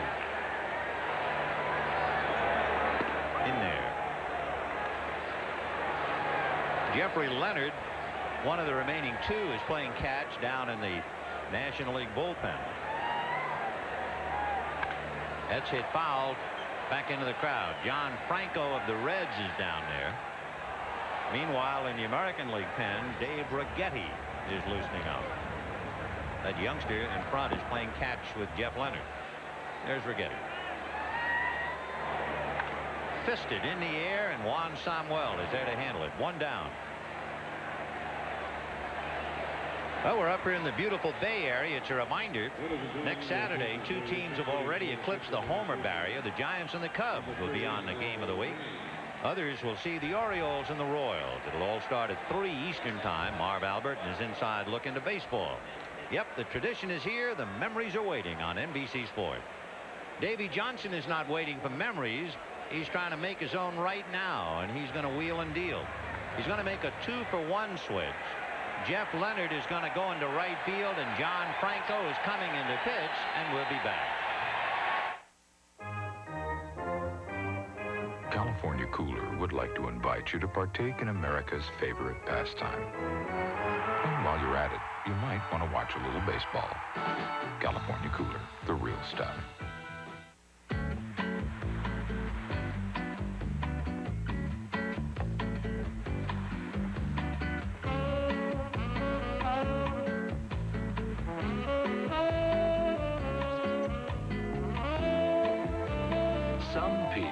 Take as much pleasure in looking at the new Honda Prelude SI as they do in driving one.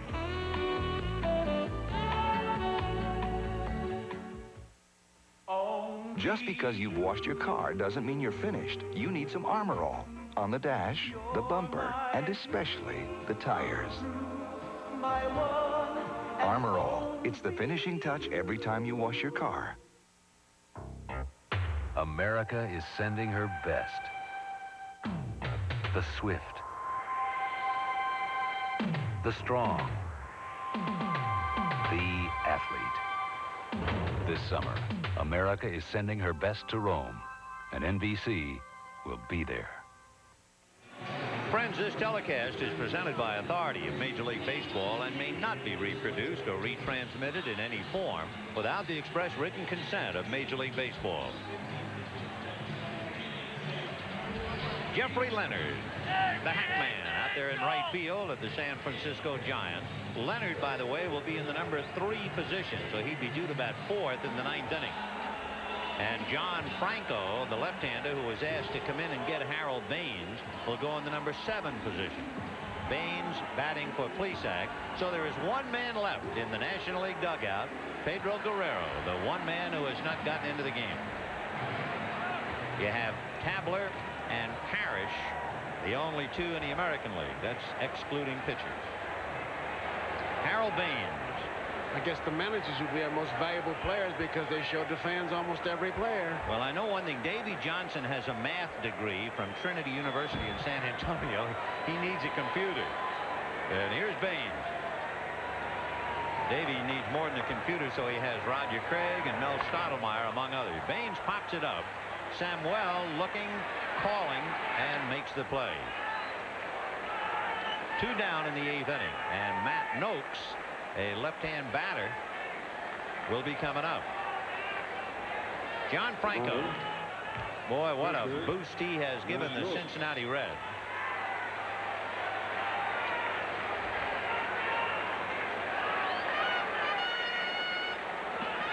John Franco worked 1 inning on Friday, so he is certainly rested. As he faces Matt Noakes, interesting thought, Franco didn't allow a run until the 40th game of the season. And it came on Bob Dunier's wind-blown home run at Wrigley Field. Fastball hit right down on Noakes' foot. A timeout, 0-1. It's been Saber, Hagen, Morris, Langston, and Plesac, and we're going to see Righetti, Scott, Sutcliffe, Hershiser, Ruschel, and Franco. Matt Noakes, the young catcher with Detroit, facing John Franco.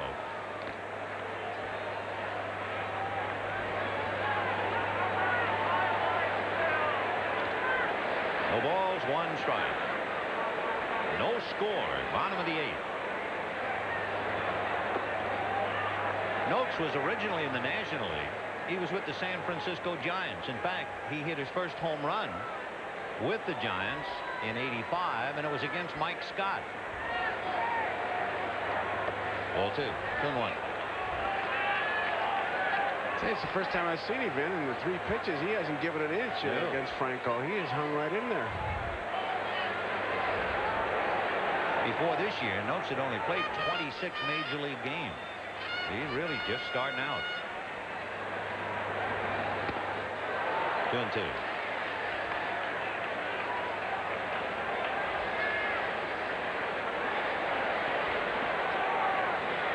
He opens him up pretty good, boy. He put some seal beams out there. Just think, Sparky Anderson had 2 catchers, Johnny Bench and Lance Parrish. Now he's breaking in Matt Noakes. Fly ball to Tim Raines. So they're still groping their way through 8, and Pedro Guerrero is still waiting for a call. And at the end of 8, as we look at the odd man out, no score. It's the Subaru Value Celebration, the greatest Subaru deals in Subaru history. Stop! That's one Subaru commercial you won't see the rest of. What's really important isn't hoopla, but a great deal on a great car, like up to $1,500 cash back on a Subaru. With the money you can save now at your Subaru dealer, you can have your own celebration. Up to $1,500 factory cash back on a Subaru. Or now you can get Subaru's 3.9% financing. That's really cause for celebration. I am master of ancient art of karate, kung fu, and the Chinese chuckle. But the one about the socializing... I always reach for a cold Miller Lite. Light tastes great. Light less filling, too. Hey, anybody want the pepperoni? Ancient proverb. Only one light beer. Miller Lite. There's only one way to appreciate Zenith's 27-inch stereo television with breathtaking sound by Bose. Go hear it. Zenith and Bose. Quality. Look to Northwest. We're working hard to give you all our best.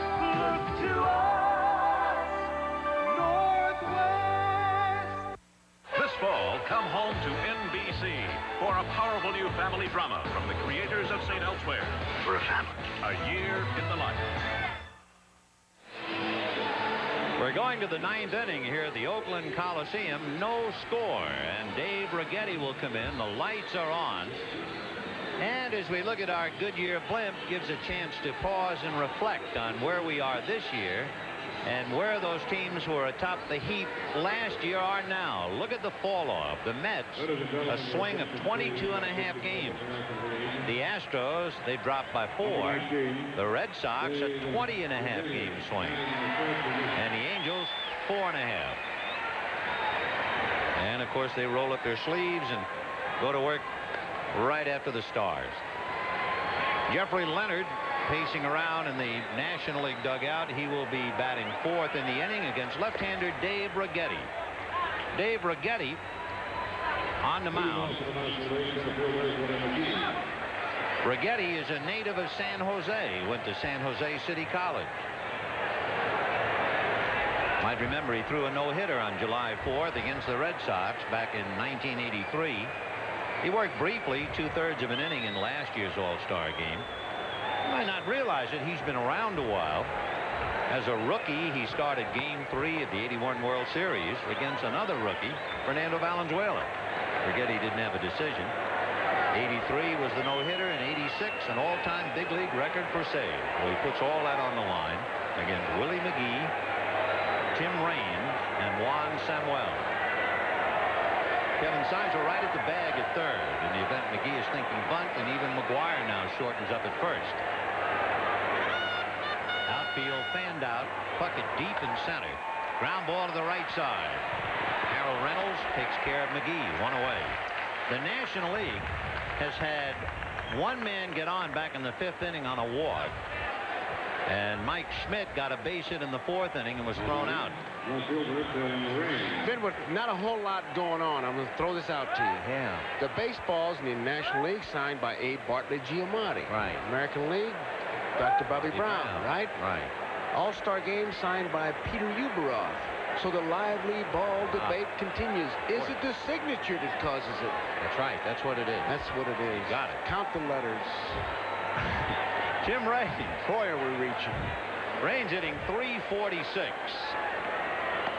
During the regular year, he takes a hook for ball 1. It's your fault. It's your fault. It's mine.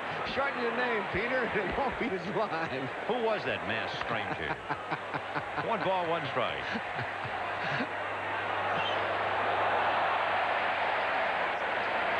Well, we saw Baines and now Raines. And after Raines comes Juan Samuel. I wonder how far the ball will go if Ron Say signed it. How about Don Ho?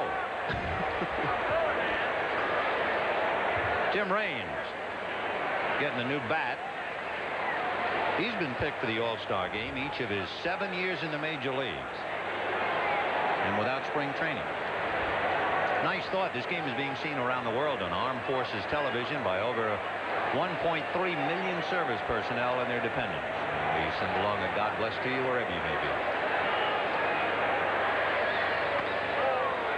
The switch hitter hitting right-handed against Righetti.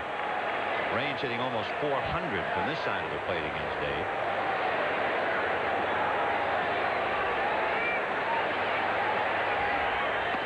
Oh, good pitch. Oh. No way he could do anything but just take it. And remember, Raines was the National League batting leader last year when he hit .334. Sizer now is on the line, deep back of the bag. 1 out. Ball 3. Tim was a free agent and missed the first 3 weeks of the season this spring, then signed with his original club, Montreal, and had an explosive debut against the New York Mets. Foul ball down the right field line, out of play. And of course, if Raines gets on, you have the same kind of feeling when Rickey Henderson gets on, because Raines, remember, in 1984 stole 75 bases. Well, he's a terror. 3-2 to Tim. Fastball hammered to center, base hit. The first National League hit since the 4th inning. The last American League hit was in the 7th. So in the 9th, the National League gets a premier base runner aboard, and Juan Samuel and Jeff Leonard back-to-back coming up. Davey Johnson talked about having a squad that you don't have to manufacture runs, but I think that's all out the window. They're going to try to manufacture that run because they've certainly got the ingredients with Samuel in that batter's box and Raines on at first base. The only problem, as we said, if they're thinking of putting a play on, is the fact Raines knows that that's not really a contact hitter at the plate in Samuel. Ball 1. It'll be a straight steal for Raines if they decide to go and just let Samuel do what he has to do. Noakes trying to get some help. With the veteran at first, this is Juan Samuel's first All-Star appearance. That's going to be the problem. If he's going to go, he's got to go on his own. It can't be any hit-and-run play. He's not that kind of hitter. And he's not getting that big a jump. Obviously, he has not tried to steal against Righetti that much, and he just didn't get any kind of a jump in the first 2 pitches. In the last 3 years, Samuel has struck out over 450 times. He tied Steve Balboni. He's that kind of a hitter. Strike 1 and 2. So he limits what you can do with him. But what a talent. Noakes keeps reminding Righetti, give him a look, give him a look. Don't take for granted he's not going to go. Throw over there once in a while. That's big Mark McGuire holding the corner. And there he goes. He got him picked off. McGuire throws in the dirt into left field, and Raines is on his way to third. Mark McGuire, who almost hit a 2-run home run, now makes that throw into left field, and Raines, the possible only run of the game, is 90 feet away. He had him picked off just as slick as he can, and Raines knew he was in no man's country, so he was just going to try to make it to second, gets the bonus. When the throw goes into center field, now McNamara's come out. 1 ball and 2 strikes to count, and all Raines had to do was jog as Dave Winfield came in. And they're going to make a switch as Dave Righetti comes out. Well, we'll be right back. Dr. Macy? Mrs. London just called. I'll call her back. Don't bother. She's on her way over.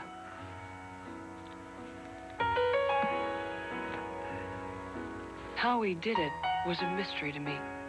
But he'd just make people stop being afraid. You're doing real well. Nothing physical. I could feel it happen. He was the whole reason I decided to become a doctor. Medicine's changed. The technology's so incredible. Hi, Dr. Macy. How you doing, Tim? I'm But scared. that feeling of security people need will never change. You gotta tell this kid there are a lot of things he can't do. 10 million Americans depend on Aetna for that feeling. He's your patient, Kate. And what makes Aetna the best in health benefits isn't just knowing how to cope with this bewildering present. Hey, Pop. It's knowing what must be saved from the past. I need some advice. Buy yourself a little freedom. When you drive a Yugo, it's good to know you've got 4-wheel independent suspension, front-wheel drive, and rack and pinion steering, all for $39.90. Buy a little freedom, buy a Yugo. A 1 ball, 2 strike count. Righetti threw to McGuire. McGuire saw a bad throw into the outfield, and Raines easily over to third. And that's not something to just slough off. That's the first base runner to get to third in the game. So he is 90 feet away. The American League infield is up. Remember the count on Samuel 1 and 2, and Henke, who can be so tough, particularly on right-hand batters. That's why they've called him in. Almost threw that one away. 2 and 2. Henke gave up his first run this year, 1 day before Cincinnati's John Franco gave up his first run. Right-hand hitters are hitting 200 against him in his career. Left-handers close to 250. Now back.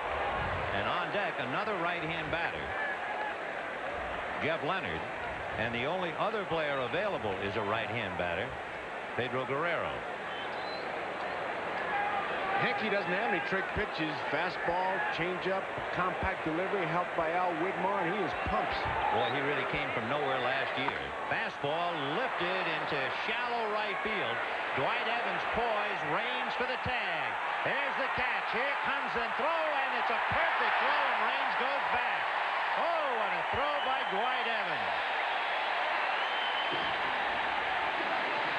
Well, if you've seen that fella play, he does that in infield practice. He does it all the time. It's nothing unusual for him to make the right play. Raines watching it, the ball not hit deep. Evans really sets himself well.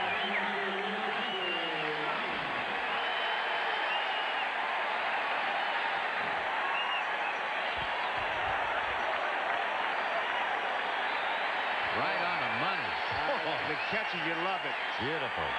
Take another look at it. I mean, that's an all-star throw. And that comes from a lot of work. He takes nothing for granted. Well, let's look in the history book again. You have Range at third, 2 out in the 9th, a right-hand hitter at the plate. There has been 1 steal of home in the history of the All-Star game. High foul behind the plate. Noakes coming back to the base of the screen. It is caught. Matt Noakes refused to quit on it, and I think the ball actually came back a little to him. So we will not see a steal of home. We're not going to see a run in the 9th inning. No scores. I'm here having a couple of Miller Lights with the world's funniest tennis coach, Jan Tiriak. This guy's a million laughs. Hey, remember the one you told me about the chicken and the tennis ball? That just cracked me up. Here, have another Miller Light. Yeah, light tastes great and it's less filling. And you don't want to get filled up when you're having as good a time as we are. Right, Jan? For serious beer drinkers, there's only one light beer. Miller Lite. Oh, stop it, man. You're killing me. Oh, caramel corn for breakfast. Want a little milk for that? No, thanks, Dad, but how about some sugar for your, what is that, acorns? Nuggets. Nutri-Grain nuggets. Sounds healthy. Yep, whole grain. Whole grain. Where are the holes in here? Introducing Nutri-Grain Nuggets, the first whole grain nugget cereal. That's really crunchy. Whole grain's not half bad. Kellogg's Nutri-Grain Nuggets. Finally, a whole grain nugget. Medical news from Nuprin. Moments ago, a medical study reported the best news for tough headaches in over 10 years. Beyond regular strength aspirin, beyond extra strength Tylenol, there's a higher level of pain-relieving strength, Nuprin strength. 2 little Nuprin are stronger than extra strength Tylenol, so Nuprin stops headaches better. And remember, Nuprin is gentler to your stomach than aspirin. For strength beyond extra strength Tylenol, Nuprin strength. Great play by Matt Noakes. He just didn't give up on it. Now he finds the ball here. Now he's got it. Now he doesn't know how much room he's got, but you see him take a look at that wall, and he stays right with it, and the youngster just didn't quit on it, and what a big play that was. And Leonard really reacts to it. Oh, that a painful one for him. Good play by Noakes. And how? So Dave Winfield, who was the only man to go the distance in the American League, and the only man to go the distance in the game, is coming up against Steve Bedrosian. Bedrosian, who set a record this year, 13 straight saves. The pride of the Phils. No score in the 9th. Winfield will be followed by Tony Fernandez and then Dwight Evans. We're getting to that stage now where you can also talk about what pitchers are left. Sid Fernandez, the left-hander. Lee Smith, the right-hander for the National League. Bruce Hurst, the left-hander. Mike Witt and Jay Howell for the American League. Ball 2, 2-0. Winfield takes a look down at LaRussa at third base, but no need to look. He's got the green light. There's one reason why Bedrosian is a relief pitcher. He held a record for most times removed in a season as a starting pitcher.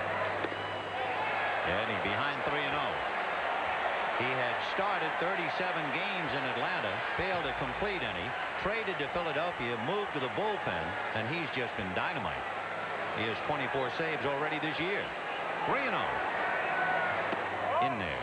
3-0. They call him Bedrock, and I don't know, it's probably late in the year, but during the normal part of the season, he would be wearing a Boston Celtics t-shirt underneath that uniform.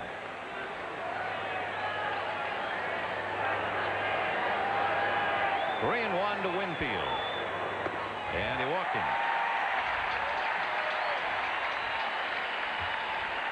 So Dave Winfield is at first. Nobody out. Fernandez, Evans, and Reynolds trying to move him around. And Jim Fregosi back in the coaching box talking to Winfield.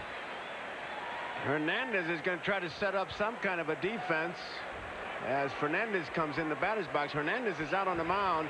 And what he usually does with his pitchers is tell them, hey, I'm going to come in maybe in the first pitch, but the second pitch I'll come in and go back and maybe try a pickoff. If Tony hits at the Keith, it'll sound like a Latin dance team. Here's Tony, and look at those numbers. Young man on the rise. Bottom of the ninth, no score. They're looking bunt, and it's ball one. There is no action in the National League bullpen. 1 ball and no strikes.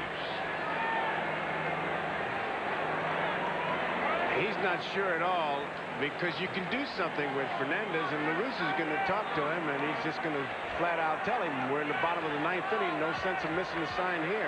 No runs, 4 hits, 1 error for the American League. No runs, 3 hits, and 2 errors for the National League. 12 pitchers in the game, 6 on each side. 1-0. And did he try to bunt? He did. And foul tipped it, and the count 1 ball, 1 strike.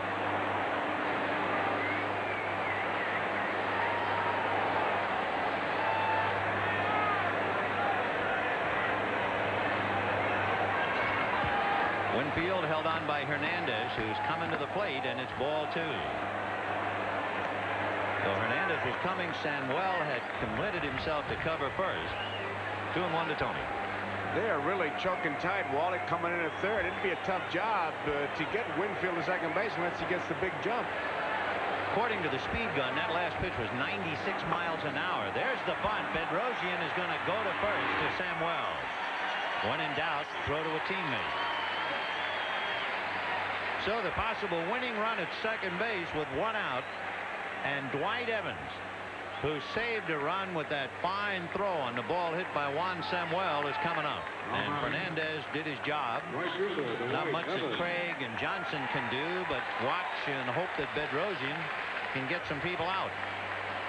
The entire field in shade, but the lights really haven't taken that much effect yet. It is 8 p.m. local time. Evans singled in the 7th inning. Hit the first pitch for a base hit. Hitting in the number 7 slot, Harold Reynolds is on deck. Strike. 1 out. 9th inning, no score.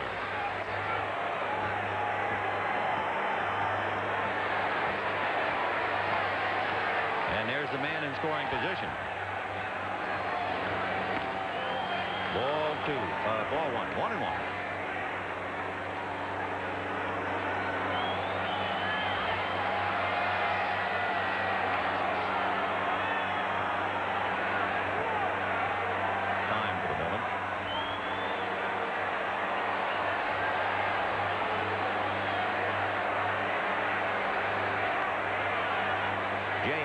Throwing now in the American bullpen.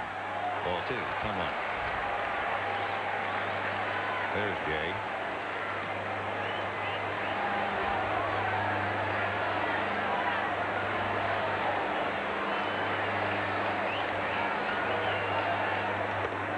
Ball 3, 3-1.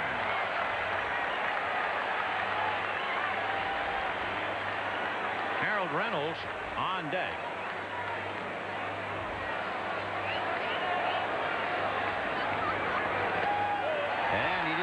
To Dwight Evans, so he walks in, and now Bedrosian is in trouble. 2 walks with 1 out. Reynolds coming up, and he would be followed by Kirby Puckett.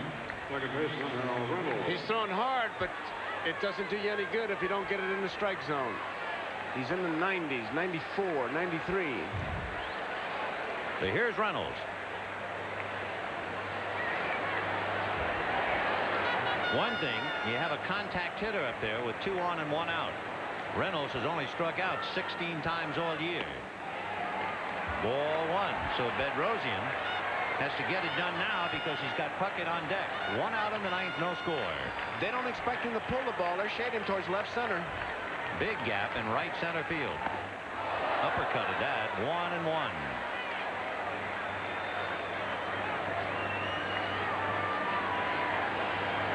Winfield at second, Evans at first, 1 out in the 9th.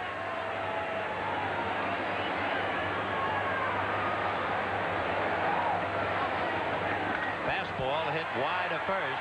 Keith goes down to shortstop. The throw to Bedrosian, no good. Winfield to the plate. The throw to the plate. He is out at the plate to Virgil.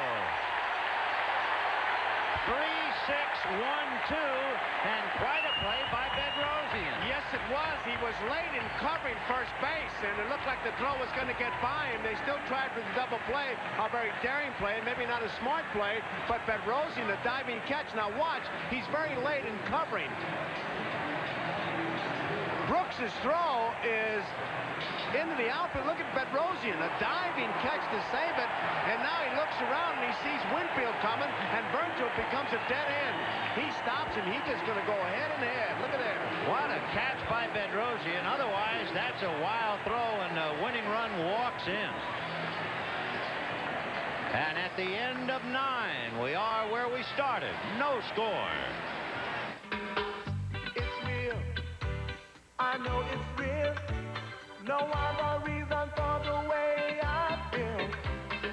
Oh yeah, it's as real as it gets. It feels good, so right. The best things are the real things. And draft beer is the real beer. Miller Genuine Draft. Oh yeah, it's as real as it gets. Listen to the heartbeat.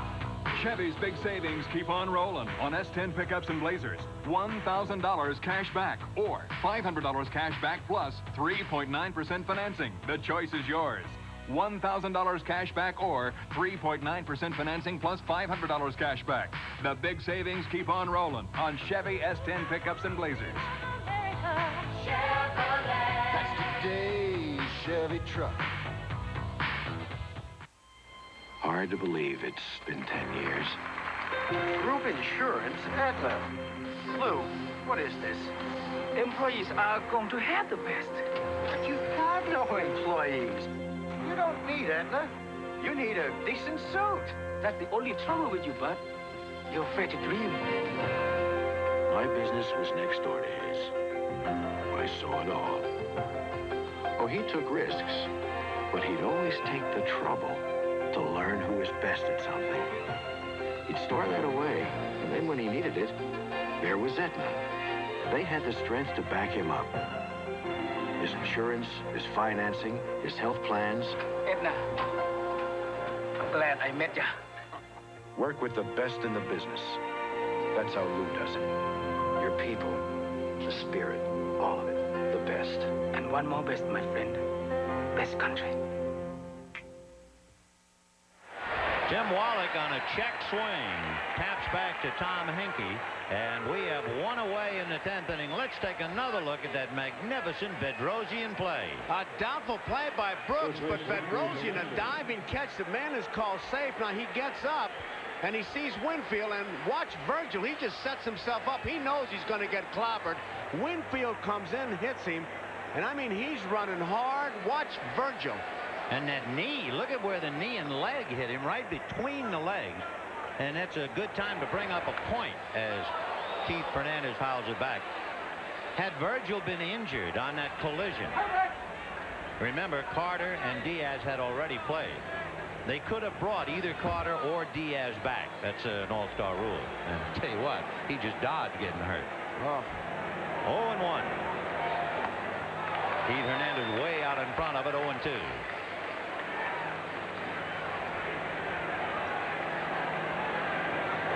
10th inning, no score. And all of a sudden, we're warming up.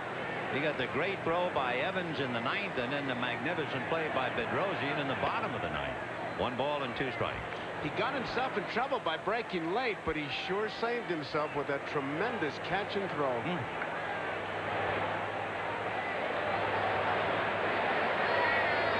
Keith Hernandez, his dad is a retired San Francisco fireman, so it's another visit home for him. He was the first athlete in the history of Cappuccino High School in San Bruno to make all-league in 3 sports: baseball, basketball, and football. 5 times on an all-star team. Well, 1 out, 10th inning, no score. Still 1-2. Sid Fernandez is the left-hander left for Davy Johnson, and his last right-hander is Lee Smith in the bullpen.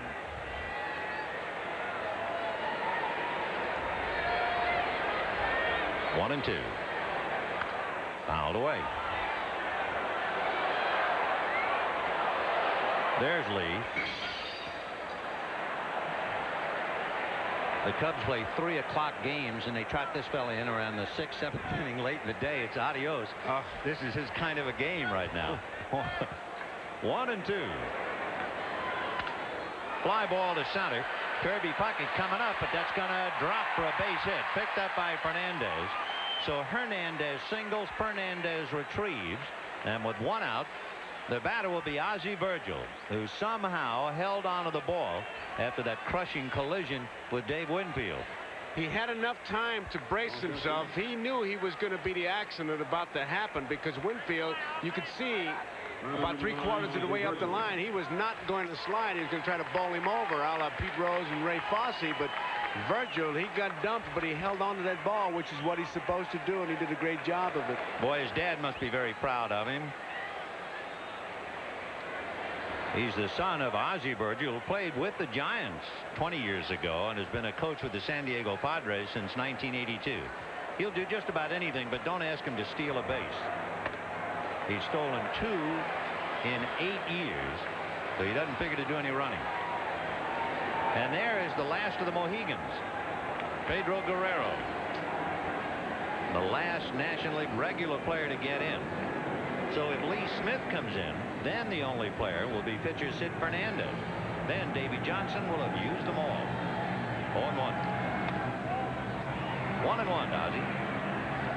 On the All-Star team, he has the lowest batting average of any member of the National League team. But with 20 home runs, they welcomed him to the club. 1-1. And he lifts a fly ball to left field, and Dave Winfield is there. 2 down. Now the pitcher spot due up, and Guerrero will be batting for Bedrosian.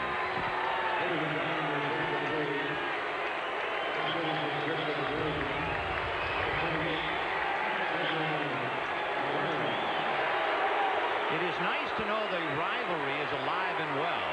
The crowd really has eaten the Dodger players alive, especially in pregame introductions. Hershiser and Guerrero, the crowd really let them have it, which is okay.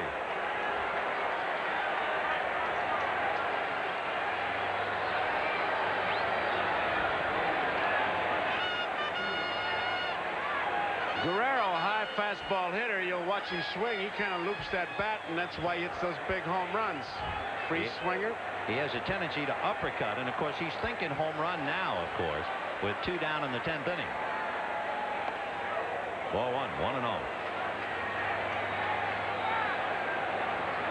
The longest game in All-Star history by innings, 20 years ago, a 15-inning game.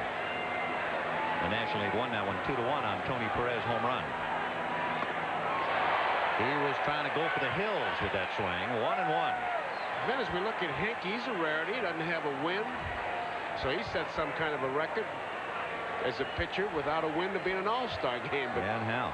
Forget the statistics when it comes to pitching. This fella is saves. That's the name of his game. 1-1 to Guerrero. Pete Hernandez at first. 2 out in the 10th. 2 balls and 1 strike.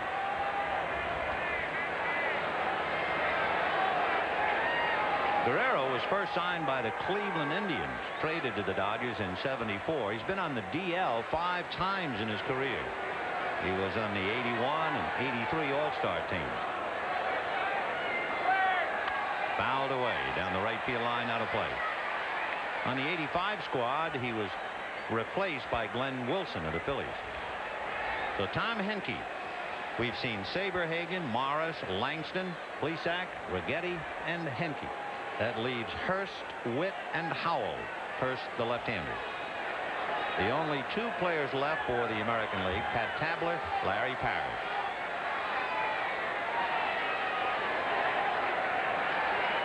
Two and 2. Ball 3. We talked about the lack of hitting, but I tell you, it's the kind of a game that you love in an All-Star game because you saw everybody and it meant something. Oh, and how?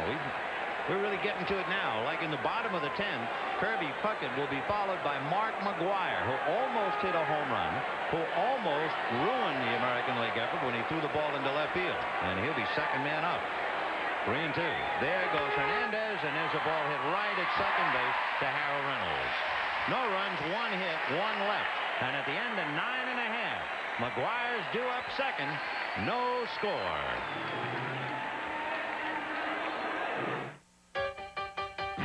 It's so easy to own Tercel. It's so easy. New Toyota Tercel EZ, still priced in the 50s. So easy. Contemporary style, contemporary power, but priced at only $58.48. It's so easy. Tercel, traditional Toyota quality and reliability. It's so easy to own Tercel. Still priced in the 50s. Look ask for anything more. Toyota. It's no problem getting a guarantee for something new. But a guarantee for something used? That's another matter. Introducing Prestone Advanced Formula. Use it after using Prestone Super Flush, and should the Prestone protection fail, we'll pay for your radiator to be repaired, no matter how old it is. Never before has there been an antifreeze like new Prestone, because it's the antifreeze that guarantees your radiator. Rap musicians like to think the best light beer is the one we drink. And every rapping cat I know drinks Miller Lite. Ain't that so? Taste flavor, that's filling. Taste flavor, that's filling. Lights got body, lights got soul. Don't stop me now, I'm on a roll. Get it right, there's only one light beer for Miller Lite. The 1987 All-Star Game has been brought to you by Miller Lite. For great taste, there's only one light beer. By Northwest Airlines. Look who gives you more of the world from more of the USA. And by Aetna and its insurance agents and brokers across America. Work with the best in the business. Aetna.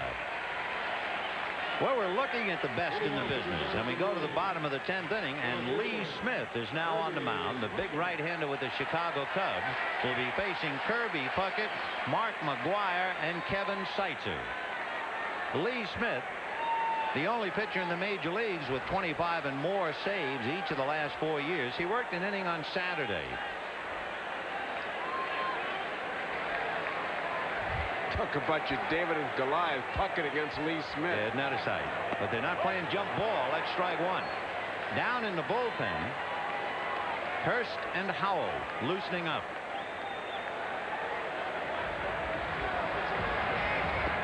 And that would leave Mike Witt, and I don't think we're going to see Witt at all. 1-1. Kirby Puckett came into the game as a pinch hitter and stayed in the game. He grounded out to the right side. 1 ball, 1 strike. Whoop. He was going to turn the lights out. 1-2. The infield, Hernandez, Samuel, Brooks, and Wallach. Raines, McGee. Virgil behind the plate. Leonard in right. And Lee Smith.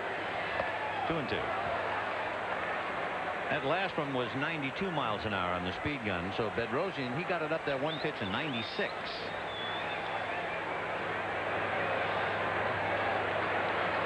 Two and 2. Got him. So Puckett goes 0 for 3 as he strikes out, and now make way. A standing ovation for himself, Mark McGuire.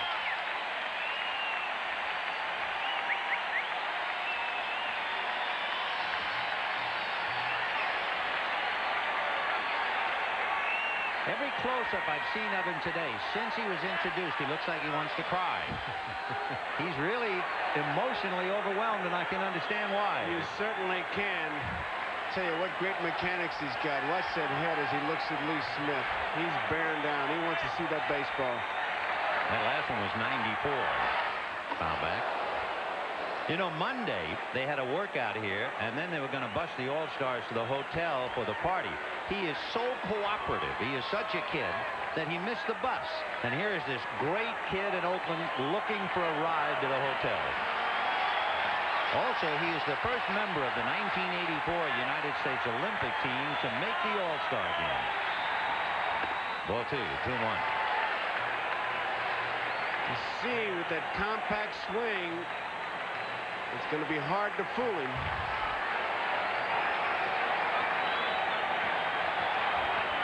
Two and one to Mark McGuire. 3-1. On deck is Kevin Seitzer.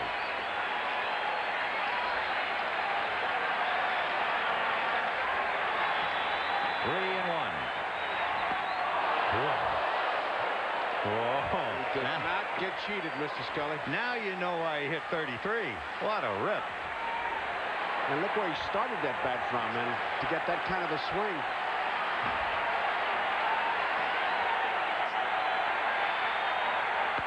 Got him. Big swing or no. And at 6'5", 235 pounds, he goes back and takes a seat. Two down. Strength against strength, and Lee Smith really let that one go. You can see why this fellow's such a great relief pitcher.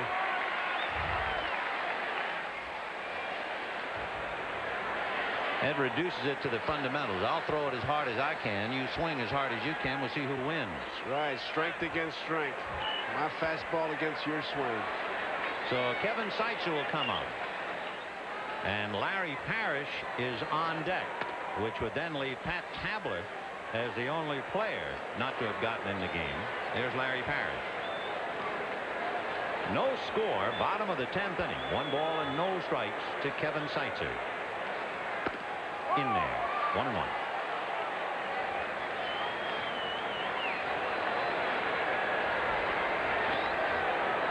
Lee Smith, he is 6'6", listed at 215 pounds.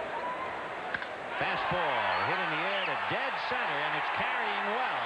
McGee to the track, and then makes the catch for the out, and that had a chance. That ball was carrying. So Kevin Seitzer, a long out to dead center. No score at the end of 10. We'll be back after these messages from your local station.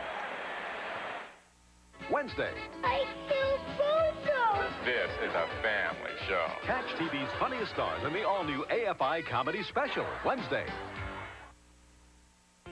Say you're Dave Kozach. What you do for a living is deliver beer. You cover 90,000 square miles of desert and snow to handle 125 customers. How do you do it? 15 cases of long neck light and 4 half. With an automated telemarketing system. Using our long-distance network, you access the company's computers so you can fill more orders than you ever did. From equipment to networking, from computers to communications. Deliver that today. I'm right in the neighborhood. AT&T is the right choice. Imagine waking up to find everything just as good as it can be. Imagine having nothing but the best to look forward to. Skies should be sunny for the rest of the century. Now imagine the remarkable new Prius, imported by Mitsubishi, with front-wheel drive, an independent suspension, and the pure enjoyment of over 60 standard features, all for just over $5,000. The new Prius. Now that it's here, maybe everything else will fall into place. The new Prius, imported by Mitsubishi. Even the best mechanics at dealerships and gas stations know if they attempt a complicated transmission job, they'll be in over their heads. So they send it to a transmission specialist, someone at the height of the profession with top-level experience. They send their transmission jobs to Lee Miles Transmissions. And if top mechanics send their transmission problems to someone higher up, shouldn't you? See the yellow pages for Lee Miles. Foreign or domestic, nobody knows transmissions better. The new Newlywed Game, weeknights at 7:30 on Channel 4. Later tonight, following your local news, it's the Best of Carson with Johnny's special guest, Bill Cosby, followed by Late Night with David Letterman. The best in late night entertainment right here on NBC. Naturally, here on the West Coast, be seen at its regular time. So here we go to the 11th. And it'll be Hubie Brooks to start it off, followed by Willie McGee and then Tim Raines. Right. So the National League cannot make any more substitutions. They have used everyone but left-hand pitcher Sid Fernandez. The National League has only Sid Fernandez. The American League has Bruce Hurst, Jay Howell, Pat Tabler, and Larry Parrish. They're going to check it first. No swing, says Dick Stello. 2 balls, 1 front.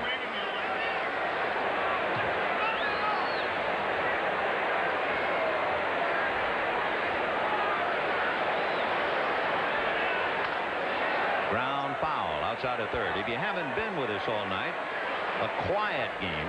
There was a line drive by Cal Ripken with Winfield at second, flagged by Clark, and they double Winfield off. You had Dale Murphy catching a long fly ball to right field off the bat of Mark McGuire that had a chance to go out. You had Evans throw to the plate that kept Raines anchored at third, and then you had Winfield out on a great play by Bedrosian. Kirby Puckett will take care of that. 1 down. So in the 11th, 1 away. And Willie McGee coming up. I tell you, for 6 innings, the highlight was the shadows going across the infield, but we got a dandy now. Yeah, that's right. It was intriguing to say, well, look at the shadows. There's another way of talking about the fact that nothing was happening. They have warmed up. Kevin Seitzer is in on the grass at third. McGuire comes up in front of the bag at first, and Willie McGee checks in.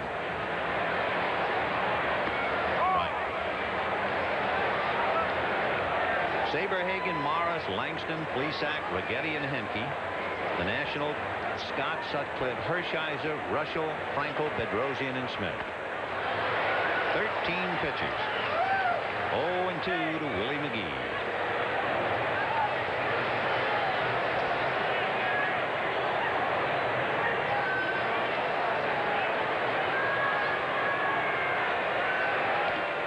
McGee holds the record for the highest batting average by a switch hitter who appeared in 100 or more games. In 1985, a championship year, he hit .353, and he was born here in San Francisco, attended Diablo Valley College in Pleasant Hill.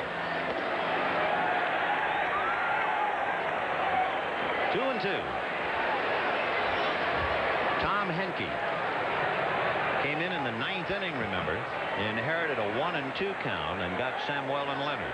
Gave up a base hit in the 10th, and here he is in the 11th. 3-2.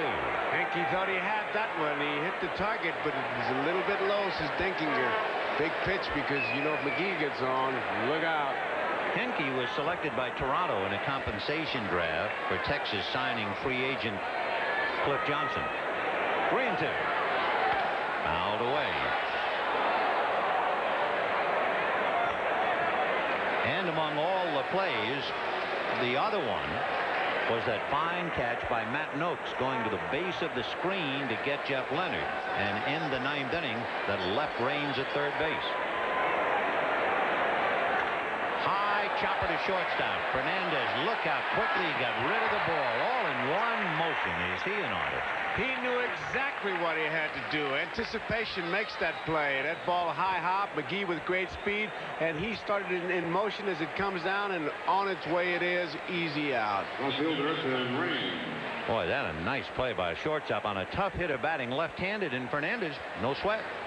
As they say in Hawaii, no big thing, brother. Bingo. 2 down. And now here's Tim Raines. Singled, remember, in the 9th inning, stole second, took third on McGuire's throw, and then stayed there. 0-1. He stayed there because Evans threw a dart to the plate, and then Noakes made the fine catch on Leonard. With the center field shots, you can see if a pitcher comes inside that you can come pretty close to getting that hitter. 1-1. He's a long way from the plate, but his stride is in, and you've got to come inside because you can't keep staying outside. Oh, yeah.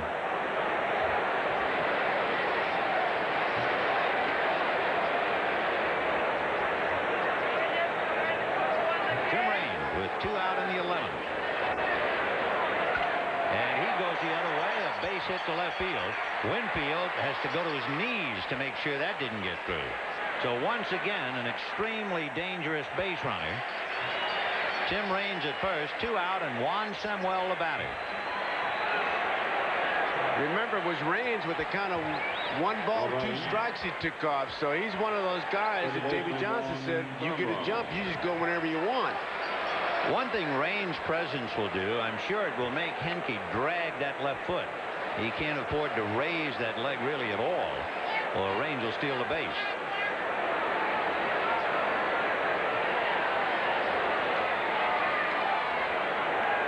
Two down in the 11th. No score. Never been an all-star game like it.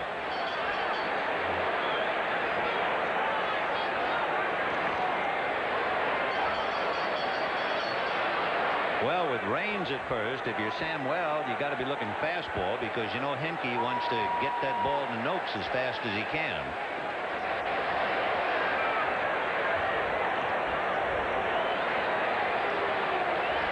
One thing, you have a National League umpire over there at first base. So far this year, the National League calls many more balks than in the American League. Right.